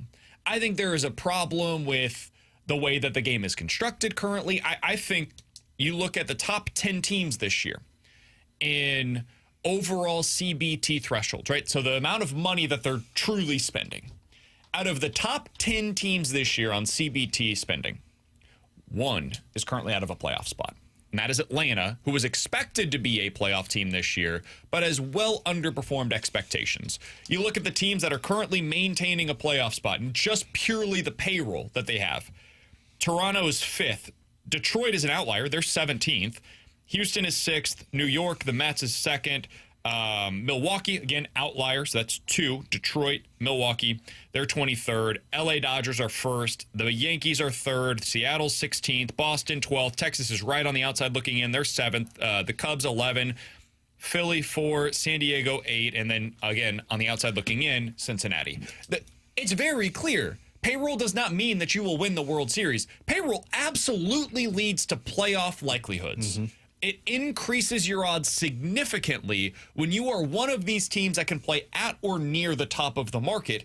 And the truth is, the gap has never been wider. So I hear what Bryce Harper is saying, and honestly, I respect the hell out of that man for standing true to what he believes in.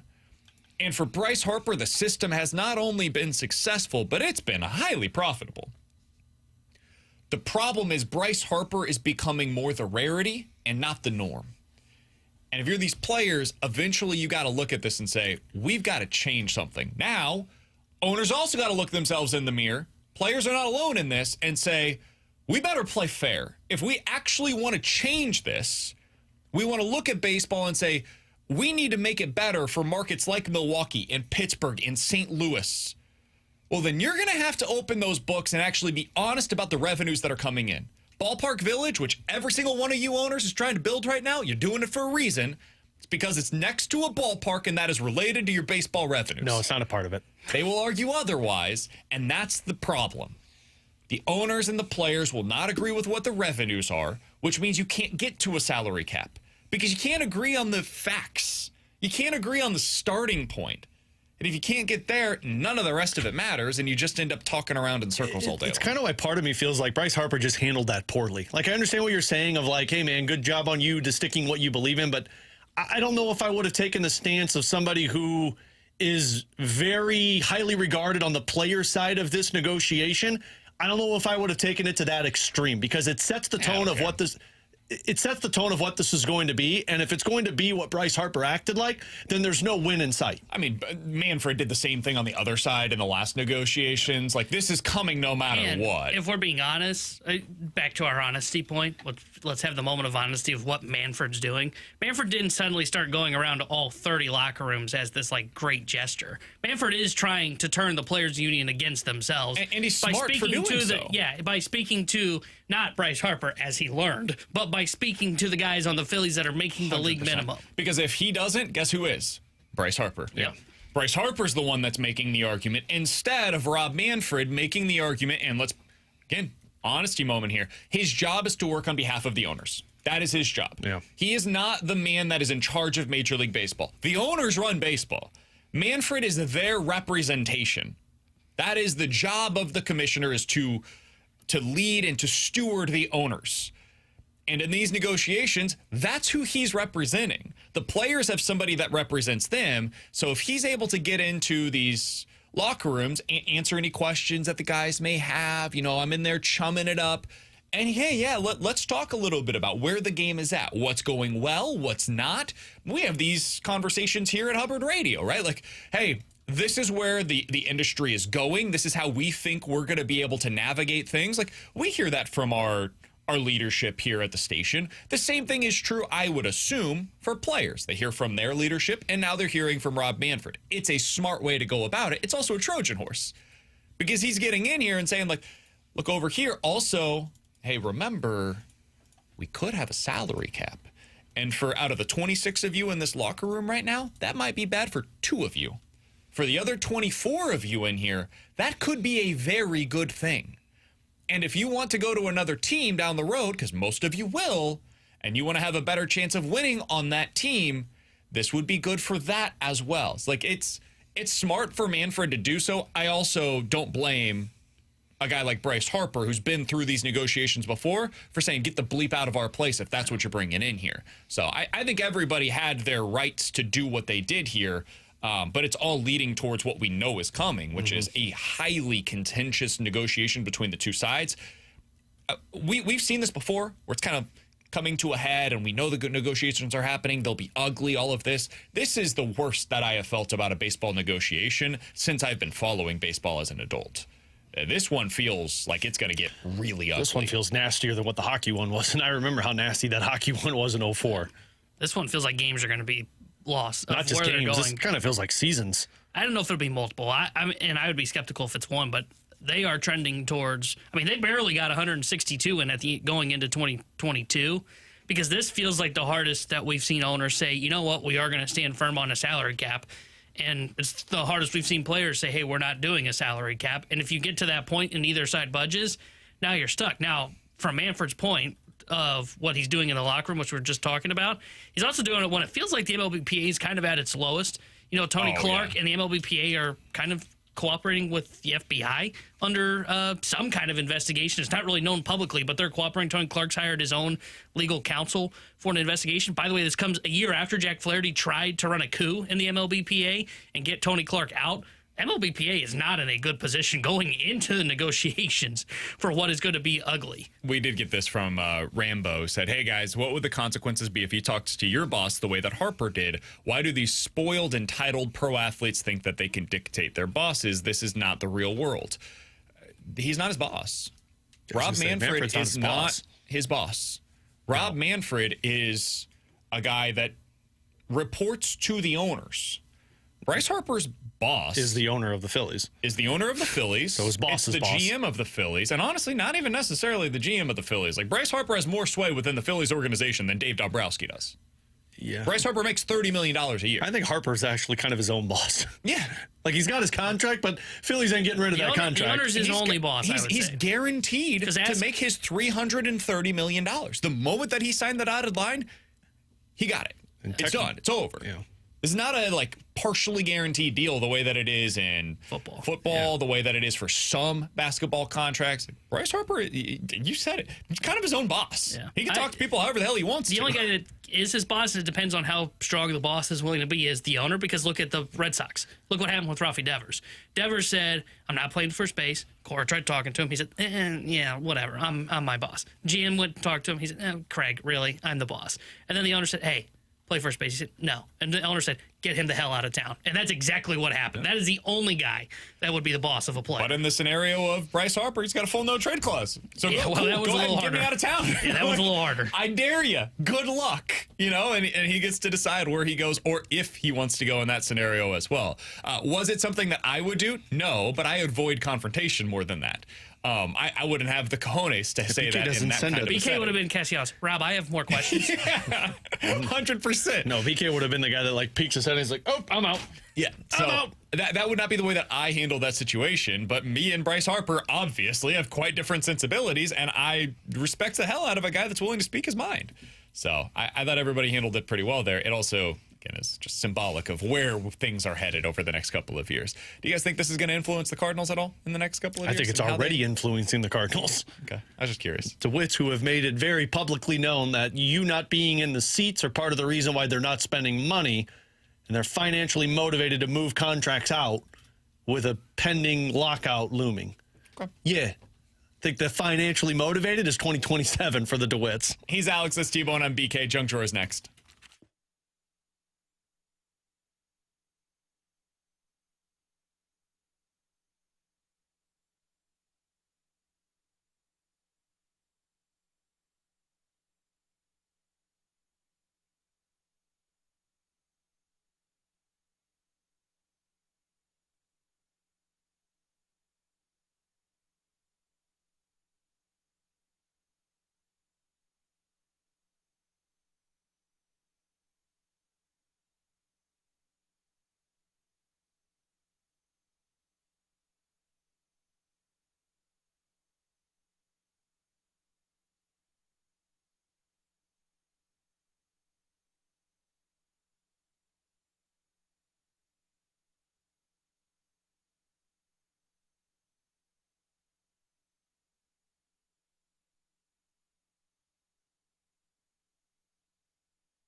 Open it up. The Junk Drawer with BK and Ferrario.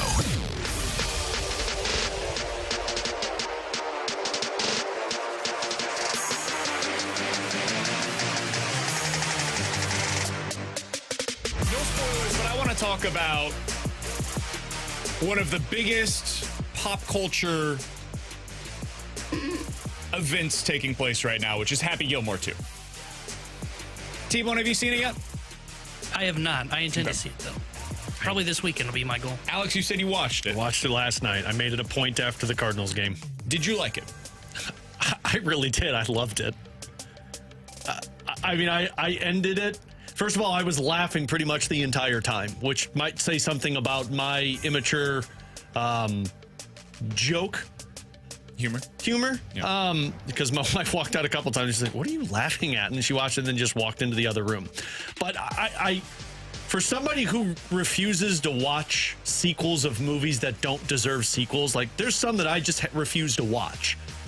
This was one that I said, I'll give it a shot because I trust Adam Sandler. And I've seen people's reaction to it. It's like, this wasn't any good. And I think it's because you went into it expecting something more. If you're going into that expecting like a masterpiece in terms of film, well, then you're doing that against yourself. Like you're not giving it enough credit of what it's supposed to be. It's a feel-good movie with a ton of appearances and flashbacks to the last one. How old do you think most people were? Like the people that are now watching Happy Gilmore, how old do you think most of them were when they saw the original? Because it came out in 96. Would you guess that most people around our age or a little bit older, Yeah. they were like in their teens or younger? That's what I was going to guess. Yeah, I mean, I don't think I saw mine until I was probably closer to like 12 or 13. The reason that I asked that, my guess is one of the reasons that you liked the original and you don't like this one as much is because you saw the original as a teenager. The humor in these movies is more towards people that are teenagers, right? Like, yeah. You allow yourself to continue to feel those emotions, right? Mm-hmm. And if you let yourself go and you loved the movie, cool, no problem, all good. I thought the reaction to this movie, though, has been really interesting, Alex, because there has been a significant pushback against it of like, that movie sucked. Worst movie I've ever seen. And there's been some that had the exact same reaction as Alex. I was probably somewhere in between. I thought it was good. I thought it was exactly what I expected it to be going in. Where there's a few funny moments, great cameos, tons of like legit PGA golfers on it. A storyline like didn't do a ton for me, but if you liked it, cool. I got no problem with that. It just didn't do it for me. But it's Happy Gilmore. Like I didn't expect it to have, Shawshank Redemption's storyline arc. This isn't a Spielberg film with Leo DiCaprio. Like, it's slapstick comedy. It's what almost every Sandler film That's what I was just about has to bring been. up. Is there a Sandler movie that's a comedy that you're looking at and go, yeah, that storyline? No. That was very good. I don't know if there is one. Like, I guess people would say Uncut Gems, but I actually hated Uncut Gems. Oh, really? Yeah, because that's not Sandler to me. Also, that's not necessarily that. I don't know that would be your typical like comedy from him. Well, I don't even think was that was more of like a dramatic but like actor in that. But like this is who Adam Sandler is. But see, the thing about this one is like the jokes landed. And maybe it was tied to the cameo and how the individuals performed it, or maybe it was just the flashbacks to the older film. But like, there are films that I've seen of Sandler, like You Don't Mess with the Zohan. That was terrible. Like, Jack and Jill was terrible. That kind of stuff doesn't land for me. No, see, like you're ridiculous. Yeah, this one landed with the jokes, and it was because it tied so well to the older film that you flashed back to it. People that saw this and didn't see Happy Gilmore 1, of course you're gonna hate it because it's like You Don't Mess with the Zohan. It's dumb. Can I ask a follow-up on this? What are the comedies that you've seen in the last like decade that really resonated nationally? I don't remember when. Do we make comedies like this anymore? I don't remember when it came out, but Get Hard with Will Ferrell and Kevin Hart. It hit for you, but like, do you feel like that was a national phenomenon? No, Like when we were Step Brothers, growing up, Hangover, Alex, Wedding Crashers. Those are the ones that have landed. think about the guys that were making. And I'd say guys, like the individuals. It was mostly guys that were making these. Not necessarily like series, but like feature films that were blockbuster. Will Ferrell was one of the biggest movie stars going, and he was just making whatever the hell he wanted to for like a decade. It's the Saturday Night Live guys that Adam would just take it and Sandler run. was doing that as well at the same time. You had Longest Yard, Big Daddy, like the Happy Madison stuff, from like 2000-ish to like 2008 maybe? Yeah. Let's say it was kind of their heyday. And you're right, it was the graduates of Saturday Night Live that were really doing this. What is that now? Do we have that kind of comedy? Like, I was looking at a list. Deadpool? That's more of the superhero That's a different stuff. type of comedy. Thor Ragnarok? Again. Superheroes. 21 Jump Street. I forgot about that one. And that sequel. Wolf of Wall Street. Was that a comedy? Kind of. Bridesmaids. That was a great one. That was probably the last one that was like a phenomenon like this. Mm-hmm. I just don't know that we have comedies the same way that we once Well, now did. you're getting deeper into film because I just think it's because you got lazy scripts now. Lazy scripts in terms of like you just throw something together and say, well, this will be funny. And it's somebody's particular sense of humor rather than those older comedies was like generational humor. Maybe. And it was because you thought the actor was funny. But like, would we have thought Will Ferrell was funny at the time if you were 40? Or was that made for us? Because at the time we were 15. See, I think it would. I mean, my dad watched those with me when I was at that age, and I saw them, and he thought it was funny. I just don't know who, like, I think it has every bit as much to do with what comedians are doing today as it does the scripts. The biggest comedians today are making their own 1-hour specials for Netflix. That's their version of success. Mm-hmm. They're not making 2-hour movies once a year. They're not going out and finding what they think is their favorite script. No, I'm writing my script for my special for Netflix because that's where the money is. It used to be you would make movies, you would make a sitcom, or you would be on a late night show. We don't have to talk about the late night stuff, but I don't think that is necessarily the model anymore. Sitcoms, like, good luck. Where's that going? We're seeing some of that with, like, Apple TV is putting together some of that. Like, Ted Lasso maybe is the new version of this. Maybe we're just getting more TV shows. But, yeah, I don't think that we're really getting these movies anymore, in part because this is not the goal for comedians any longer. I think that's a big part of this. And so Adam Sandler is still making movies, rarely, but occasionally. I think that's part of why this resonated the way that it did, is because it's a reminder of what used to be. So people either are like, I wish we still had that. Alex, that's your perspective on it. Or, I'm glad that's gone. These movies suck. I'm done with them. And I understand both sides of it. I personally miss it. But I can't wait to find out which one I fall in. I mean, I latter. guarantee No you're the chance you're second gonna enjoy one. this. Yeah. No Really? chance. I No enjoyed the chance. first Happy Gilmore. You're not going to like I thought this. Big Daddy was overrated, how much you guys hyped it up. But Literally don't understand how like, that's I enjoyed possible. some Will Ferrell movies. Like, I enjoyed Anchorman. Step Brothers was fine. Oh, see, this is where you and I differ, because I thought Step Brothers was probably the funniest movie Will Ferrell has ever done. Love Step Brothers. Talladega Nights was good. Was that Will Ferrell? I Yeah, like it was Will Ferrell. I like Adam Sandler. I also wonder if some of that was because of my age at the time that they were big. I don't know. But see, like, I'll watch them today, and they still hold up. At least for me. Yeah, is some of that, though, us remembering our fond memories of watching those movies as kids, or like being able to quote it back while we're watching it? Maybe that's it, but I think more of it's just like, I don't know, I still laugh at it. Like, I was laughing at Happy Gilmore last night, and that's maybe it is tied to just Happy Gilmore and that type of humor, but if that would have been in something else, I don't think I would have been laughing at it as much as I was laughing at Happy Gilmore too. From the 314, why are you guys making this such a serious conversation? A movie is a movie. Because movies are more than just movies. Movies are memories, and movies are experiences, and movies are shared time together.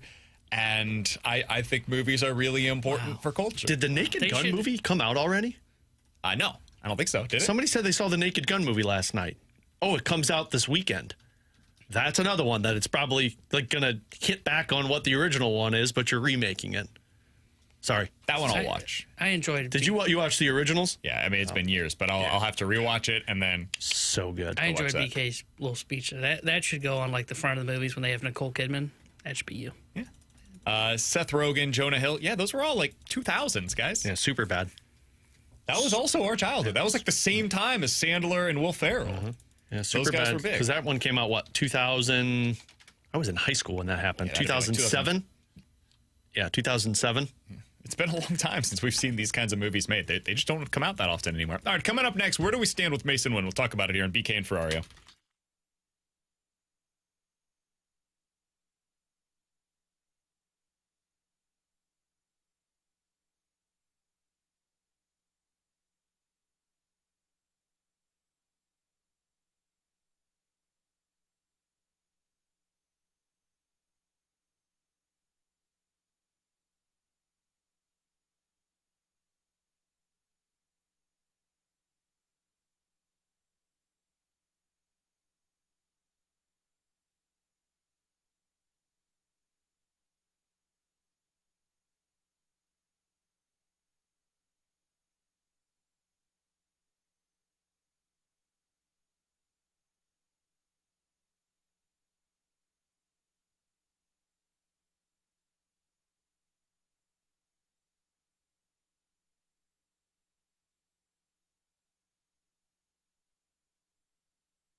Alongside Alex and T1 on BK, we went a little long on our comedy conversation there. I apologize for that. Maybe we should do a podcast absolutely of movies. Nobody.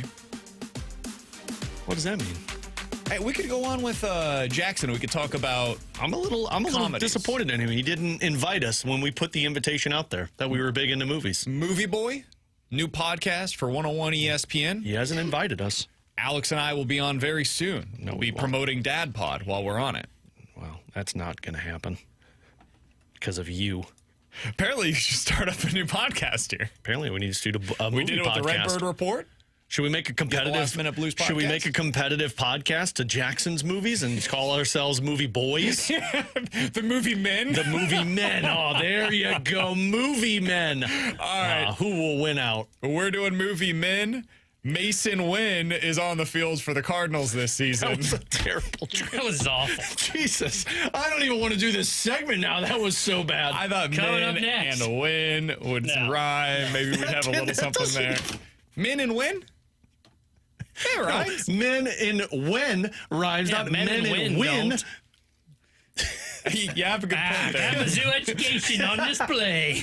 All right, Masyn Winn is now 5% above league average offensively. He's been worth about 3 wins above replacement. I know many of you don't care about that, but it's What is it good for? Mason's on the field. That means he's on pace for nearly 5 wins this season, Alex. For those uninitiated, that's very good. It's a really, really, really good season. However, most of that is coming from his defensive prowess. No surprise. You guys watch the games. He's really good defensively. He's like slightly above average offensively. He's a movie star with his defense. I'm going to list you the shortstops at Masyn Winn's age that have been this productive when it comes to a wins above replacement setting in the last 25 years, okay?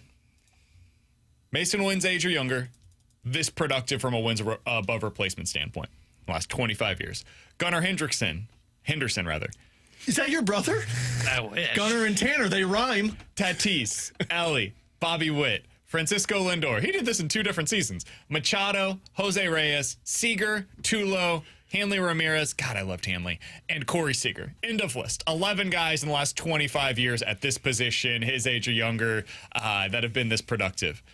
All of them were better offensively than what we have seen so far this year from Masyn Winn. And they all rhyme. I say all of that to ask this question. They don't all rhyme.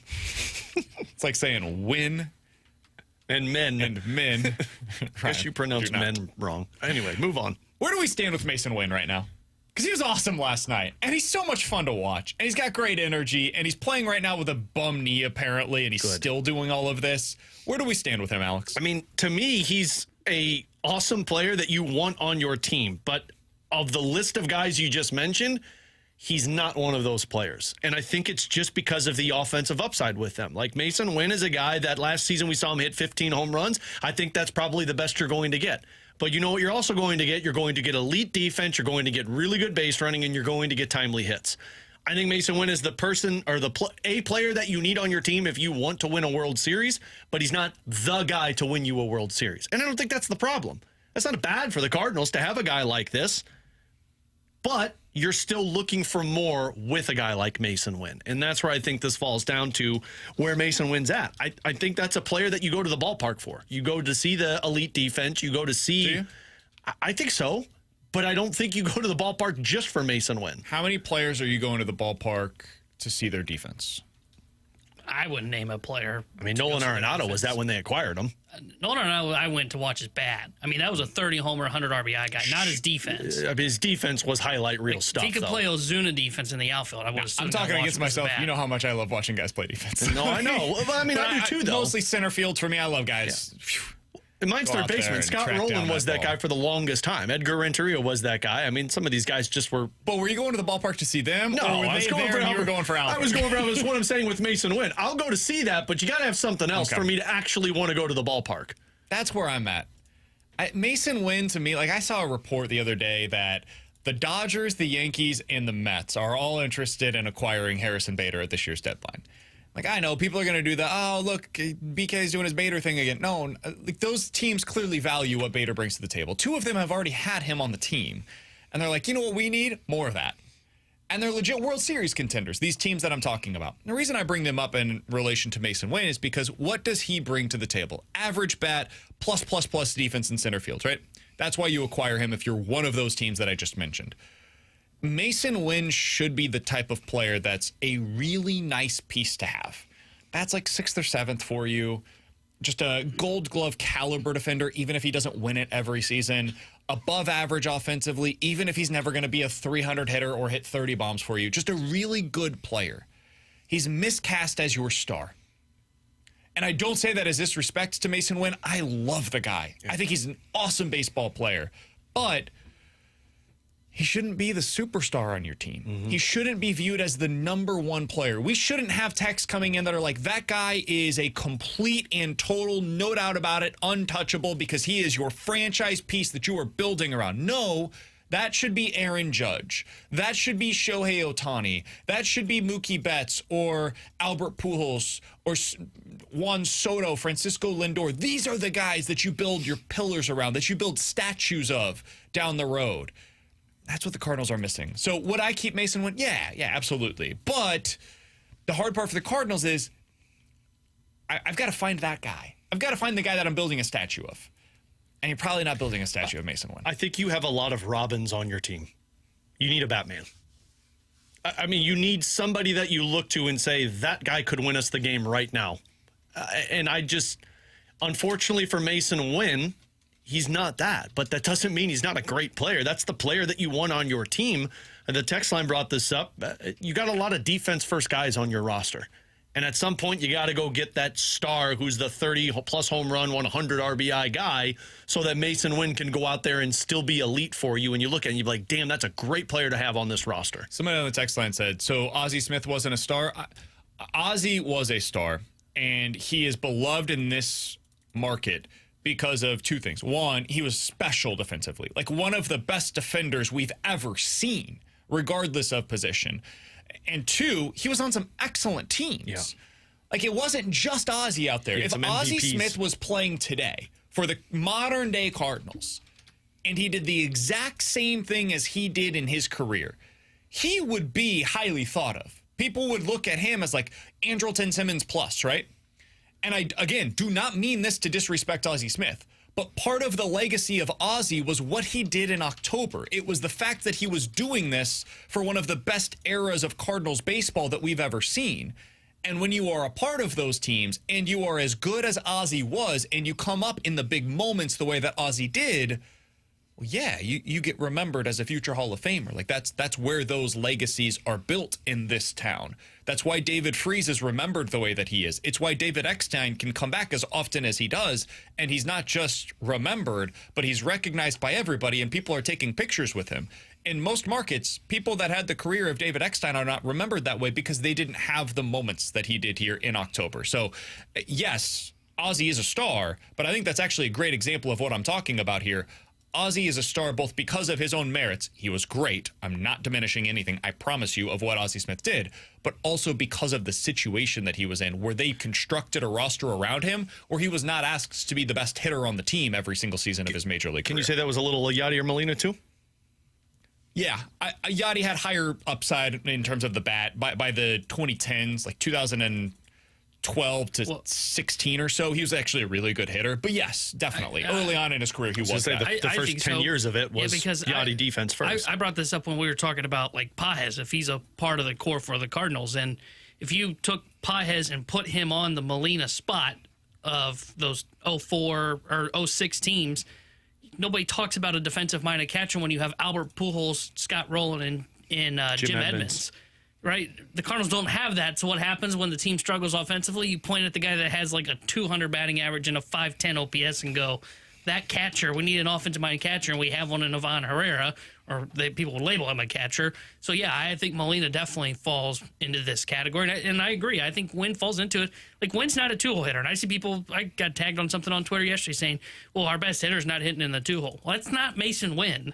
Masyn Winn's not a two-hole hitter. He was playing in that spot because they didn't have other pieces that belong there. No doubt about it. All right, 314-399-9646 is the Air Comfort Service text line to get involved in the show. As you could probably imagine, I'm getting a lot of pushback on what we have just been talking about. Coming up next, time for Bet It or Forget It here on 101 ESPN.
713-999-9646. That's the Air Comfort Service text line for Bet It or Forget It. You guys give us a scenario. We will tell you if we are betting it or forgetting it here on 101 ESPN. Alex, I've got a little non-sports related Bet It or Forget It today. Okay. Bet It or Forget It. Masyn Winn and Ryan. We're moving on. I'm not moving on from that one. That one's always going to be up here. Always right here. Bet It or Forget It. I would look like a douche if I wore the headband while I run. Yeah. You know the thicker ones that people are wearing nowadays, especially when they got the man buns going on. Yeah. Better Are to you forget asking this it. because you already are doing it and you're just asking totally for I have not done it yet, but I went on my run on Sunday. Long run. I don't know if you guys have been out there. It's so hot outside. Yeah, I'm not walking outside. Better to forget it. You're hot. a douche because you talk about running all the time. Yeah, that too. It is miserably hot, and I was like rubbing my eyes the whole time. I was like, I gotta fix this. I gotta do something. So I ordered a headband. I just got the email that it has been delivered. Yeah, better. Yeah. Scale I of can't 1 to believe 10. you ordered one. God. 10. 10, 12. Okay. Yeah. Come on, man. You're better than that. Okay. You're better than that. Who are you trying? What are you wearing it for? What are your purposes? To look good while you run? No, God, no. I don't care what I look like when I run. I want it to keep the sweat out of my. Then bring a towel with you, man. Yeah, but Or you wear didn't a put hat. Where? I did wear a hat. It's a lost cause. There's a lot of sweat going on when you're out there for an hour and a half. No, weird just power flex. through with the sweat on your eyes. Just power through it, man. I know, but Wipe it away. Anyways, so I will bet it. Yeah. Yeah. I'll send you guys a picture later today. Of course you will. That and if you wear sunglasses indoors. That I agree with. Yeah, ultimate. Yeah. Alex? Timo, he threw me for a loop with this non-sports one. I wasn't expecting that, and I totally forgot what I was going to bring everything up. is still on the board for you. Yeah, I'm sorry. Mine went elsewhere. Okay, well, I'll carry on from our win conversation. Bet it or forget it. The Cardinals will trade Masyn Winn before he hits arbitration. Well, BK's going to bet it because he thinks he's terrible. Before he hits arbitration, Yeah. forget it. He will hit ARB, not next year, but the year after. Well, they'll be in a lockout, so you can't trade him. It's true. I would bet it. You think they're going to trade him? I think they will use his value to go get things that they need. And I personally, he's going to get paid. And I asked this question off air. He's going to get paid in ARB because of WAR. And he is not a guy that I would bet on and continue to pay significantly through the arbitration process. Because he's not, like BK read off the list of shortstops that have done this. He's not those guys. His WAR is inflated by defense, and I don't value that as much as I think teams should. Okay, well, the players that were similar to him in terms of offense that also had similar overall value, wins above replacement. Elvis Andrus, Gene Segura, Ezekiel Tovar, Andrelton Simmons, Xander Bogaerts. Those are the players similar age that had similar kinds of seasons to what we're watching right now with Masyn Winn. That doesn't mean he can't be more than this, but that's thus far, if we're just judging production, he's kind of in that vein. I'll piggyback off of that one then. Bet it or forget it. The trade value for Masyn Winn drops back down to earth before Brendan Donovan. What do you mean? So, like, Explain that one to me. Brendan Donovan remains more of a valuable player than Masyn Winn further. Forget it.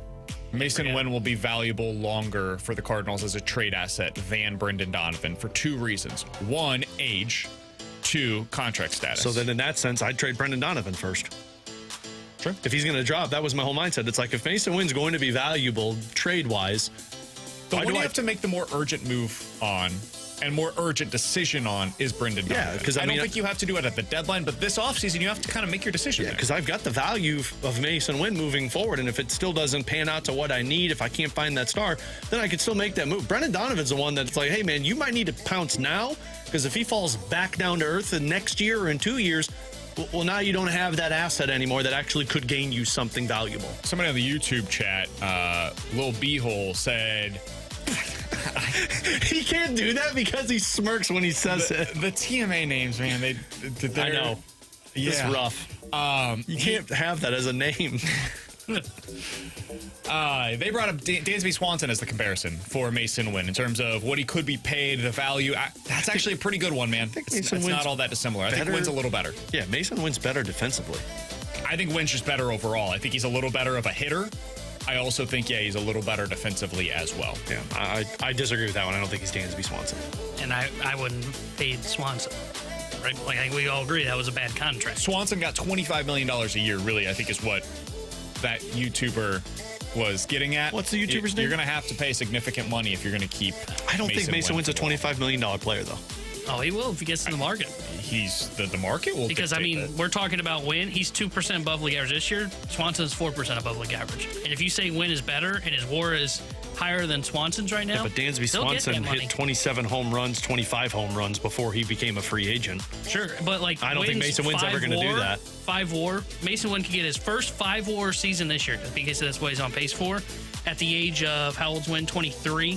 At 23, Swanson did not have a 5-win WAR season until the year you just referenced at the age of 28. Yeah, but our team's paying $25 million for defense first. Well, Swanson was that guy. Swanson wasn't good offensively either for most of his career in Atlanta. He had one really good he had 2 years going into free agency where he was really good for him offensively. One was the COVID year. I just don't know how to judge that, honestly, where he was 10% above league average. But otherwise, every year of his career every full season other than his walk year was a below league average hitter. So he was worse offensively early in his career than Masyn Winn has been thus far. Alex, I'm not disagreeing with you. I'm not telling you that Masyn Winn should for sure be a $25 million player. I'm saying that's what the market is dictating right now, that you pay for guys like Masyn Winn. So there's no need to make a decision on that right now. Like, he's still got plenty of time. We're not even into the ARB years yet. But yeah, that's like if you're talking about getting a long-term deal done with Masyn Winn in the next year or two, you're talking about what his value is to you. These are all of the things that you have to keep in mind. That's why. Did you already gave yours, Alex? Yeah. Okay. Yeah, mine was 314-399-9646 is the Your Coverage Service text line for Bet It or Forget It. Let's get to this one from the 636. Guys, Bet It or Forget It. Sam Horn will start one game this year for Mizzou. Bet it. Come on, make it a little more interesting than that. I'll say he at least starts a game, if for no other reason than potential injury. Quarterbacks miss games at the collegiate level. So I'll say for sure bet it.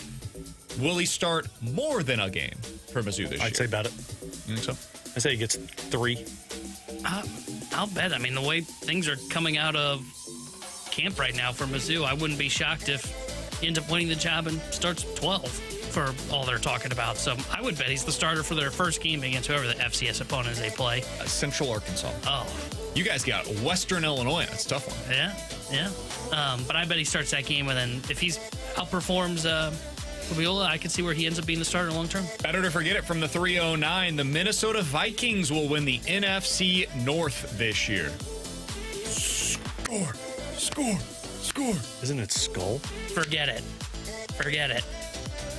Is it Skull? I think it's Skull. Yeah, what'd you say, SKOL. score? He said score.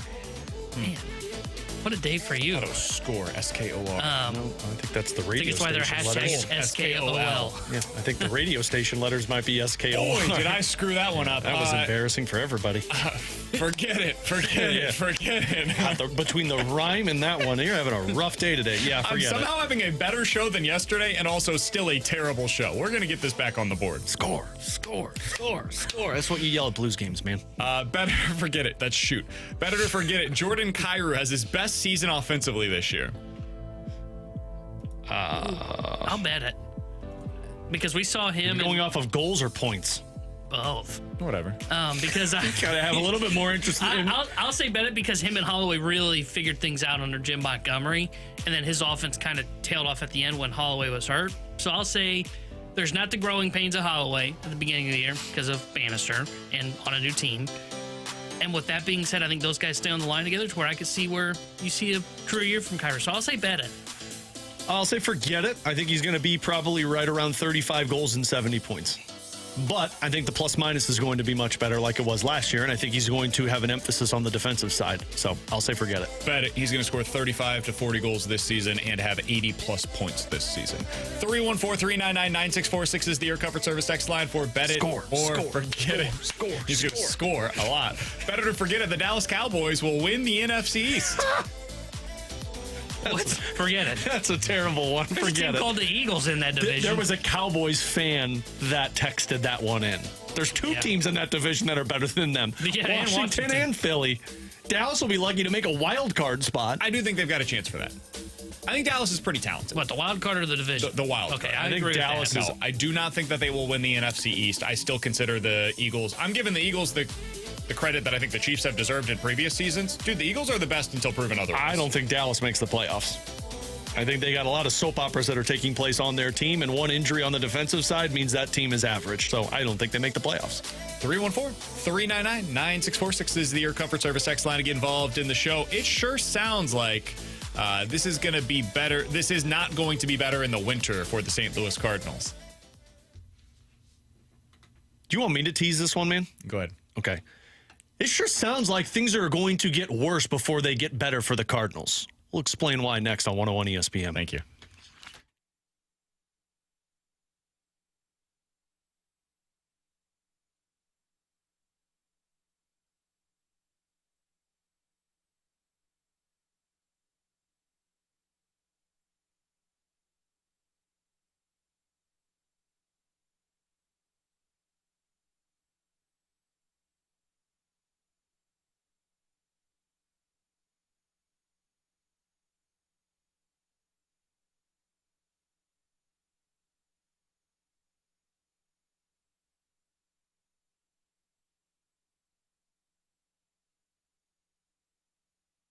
Alex Ferrario with you to talk about my friends out at Classic Air Care, who is here to get you through this hot summer. And there's nothing worse than your AC going out at this time of the year and have nobody to call, nobody to come out and fix whatever problem it is, or you got an older unit that you're just nervous you're not going to make it through.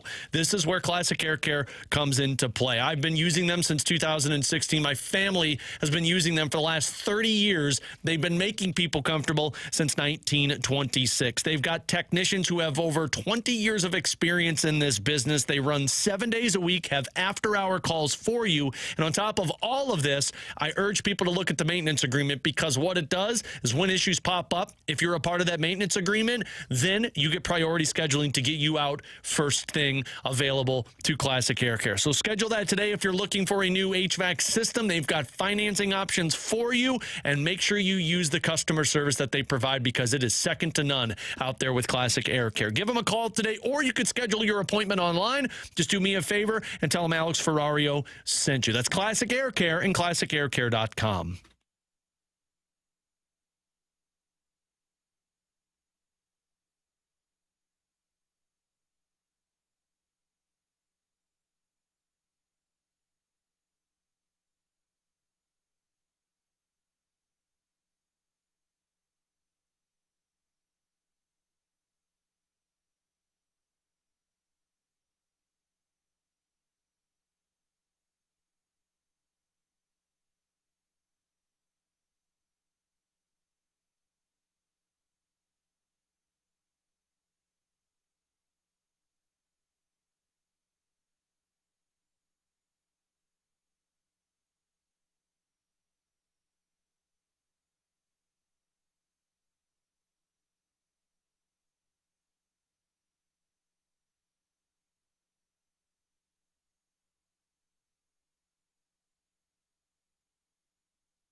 Tanner Hendrickson here, the Sports Center update brought to you by Soliga Heating and Cooling. Cardinals beat the Marlins yesterday 7-1. Game 2 of their 3-game set against Miami is tonight. 6:45 will be first pitch. Sandy Alcantara will get the start for Miami. Sonny Gray will be on the mound for St. Louis. The Sports Center update is brought to you by Soliga Heating and Cooling, a Daikin heating and air conditioning dealer.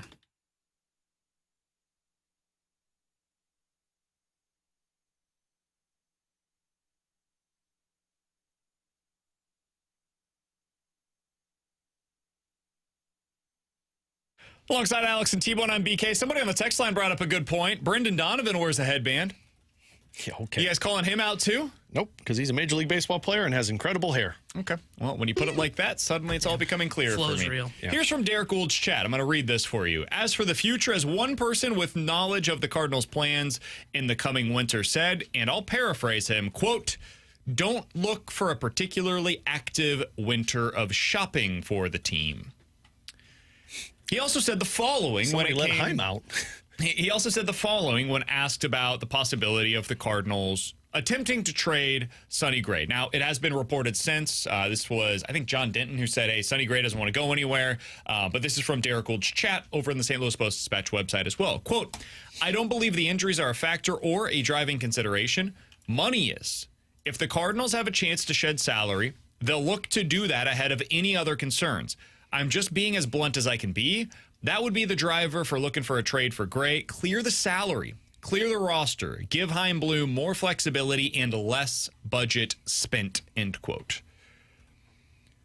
So, Alex, how do the Cardinals get better this offseason? They don't, Brandon. Okay. They don't. That's how. They're financially motivated. Just trades?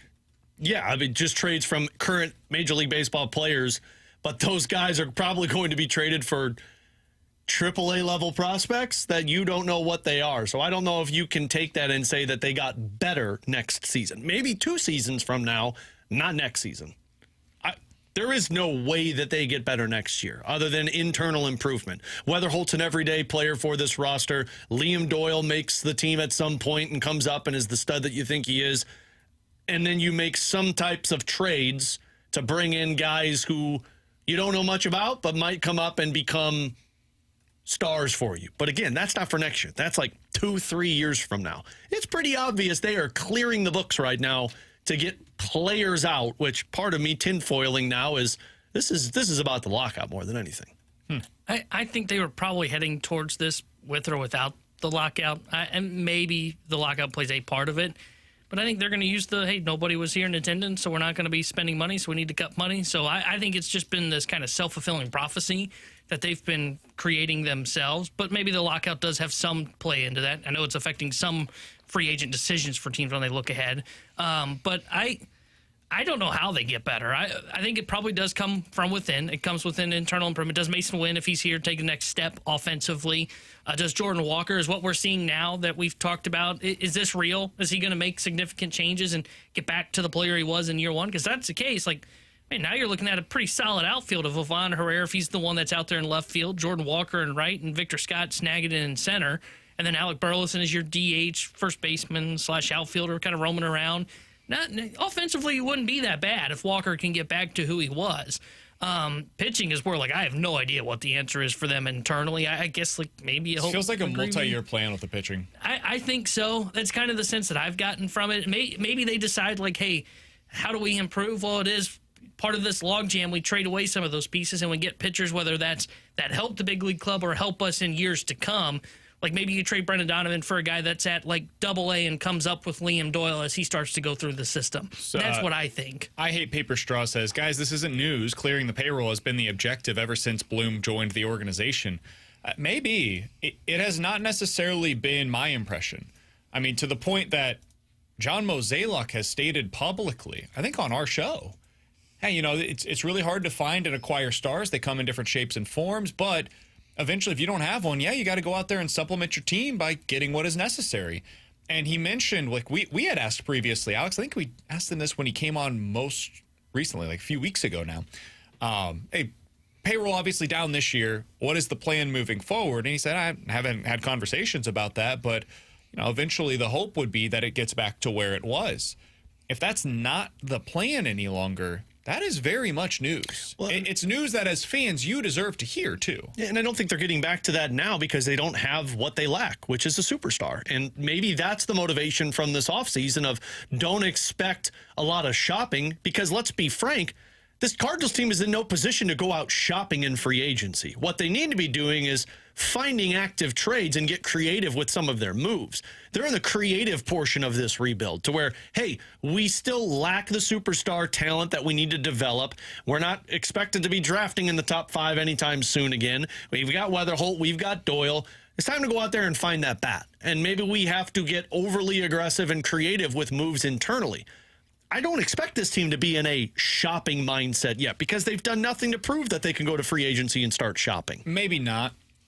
My point on that is more like, hey, if a player becomes available that may need an extension, could the Cardinals be somebody that is interested in that, right? Ranger Suarez is a free agent this offseason. I don't expect the Cardinals to be in on that, but could they become a player in that kind of market? Shane Bieber, free agent. We've talked about him in the past. He's coming back right now from his injury. Is that a player that the Cardinals could potentially be interested in? Dylan Cease is another one. What does that contract look like?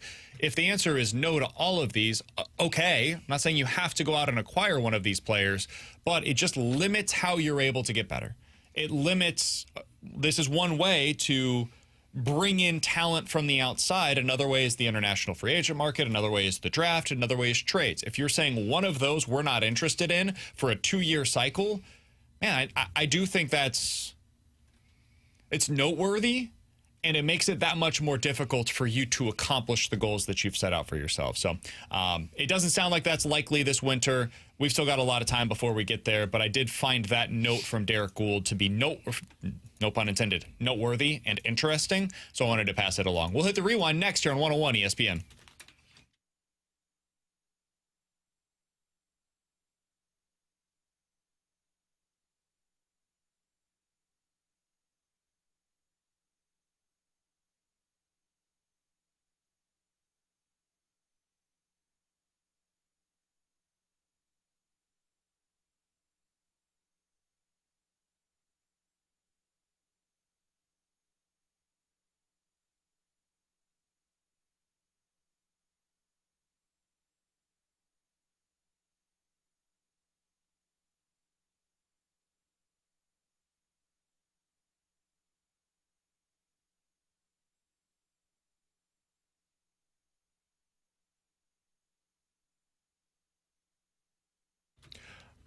Hey, it's BK for my friends over at Victory Men's Health. It is time for you to unlock your inner champion. The place to do so is at Victory Men's Health. Check them out today. They have 4 great locations across the St. Louis area: O'Fallon, Illinois, O'Fallon, Missouri, Sunset Hills, and the location that I personally go to, in town and country.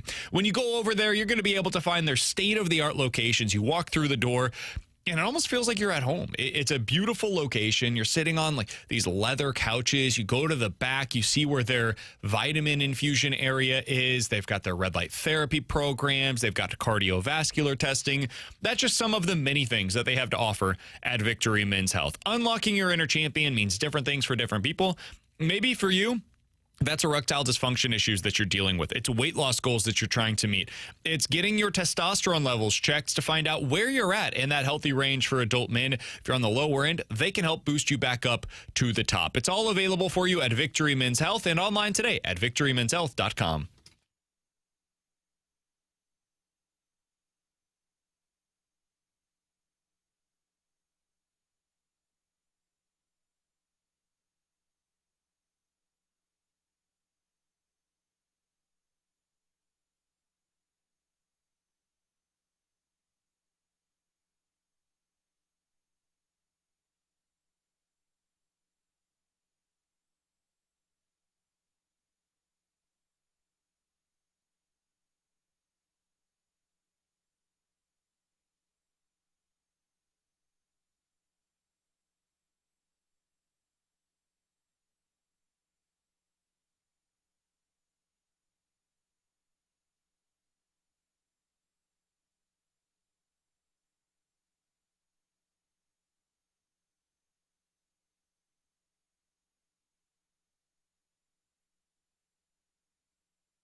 it back with the Daily Rewind on BK and Ferrario. Brought to you by Gloria Loom, your home sold guaranteed realty. Selling your home begins at GloriaHasTheBuyers.com.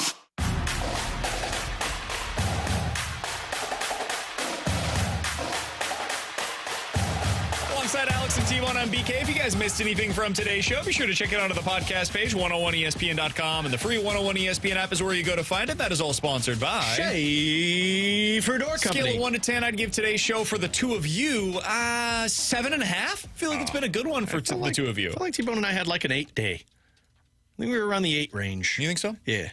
I would give myself a 4.7. No, you were trending 6, but then you made the headband comment and you dropped to like a 5. Okay. Then he tried doing weird rhyming. Yeah, okay. Chanting score when 4. it stole. 3. Jeez, you had a rough day.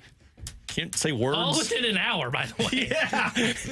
I didn't even mention this yesterday because my scale yesterday, I was at like a 3. Oh, yeah. Maybe a 2. You were pretty pissy yesterday. I just had, I don't know what happened. I was in a bad place yesterday. You and T-Bone kind of went at it early on, and I'm like, ooh, okay. The Roby thing, like, got to me in a weird way, and I can't explain it. I feel like it totally threw me off my game. If I'm just being vulnerable on the air, I had one of my worst shows in a really long time yesterday. So I do apologize to all of you, the listeners. You deserve better from me.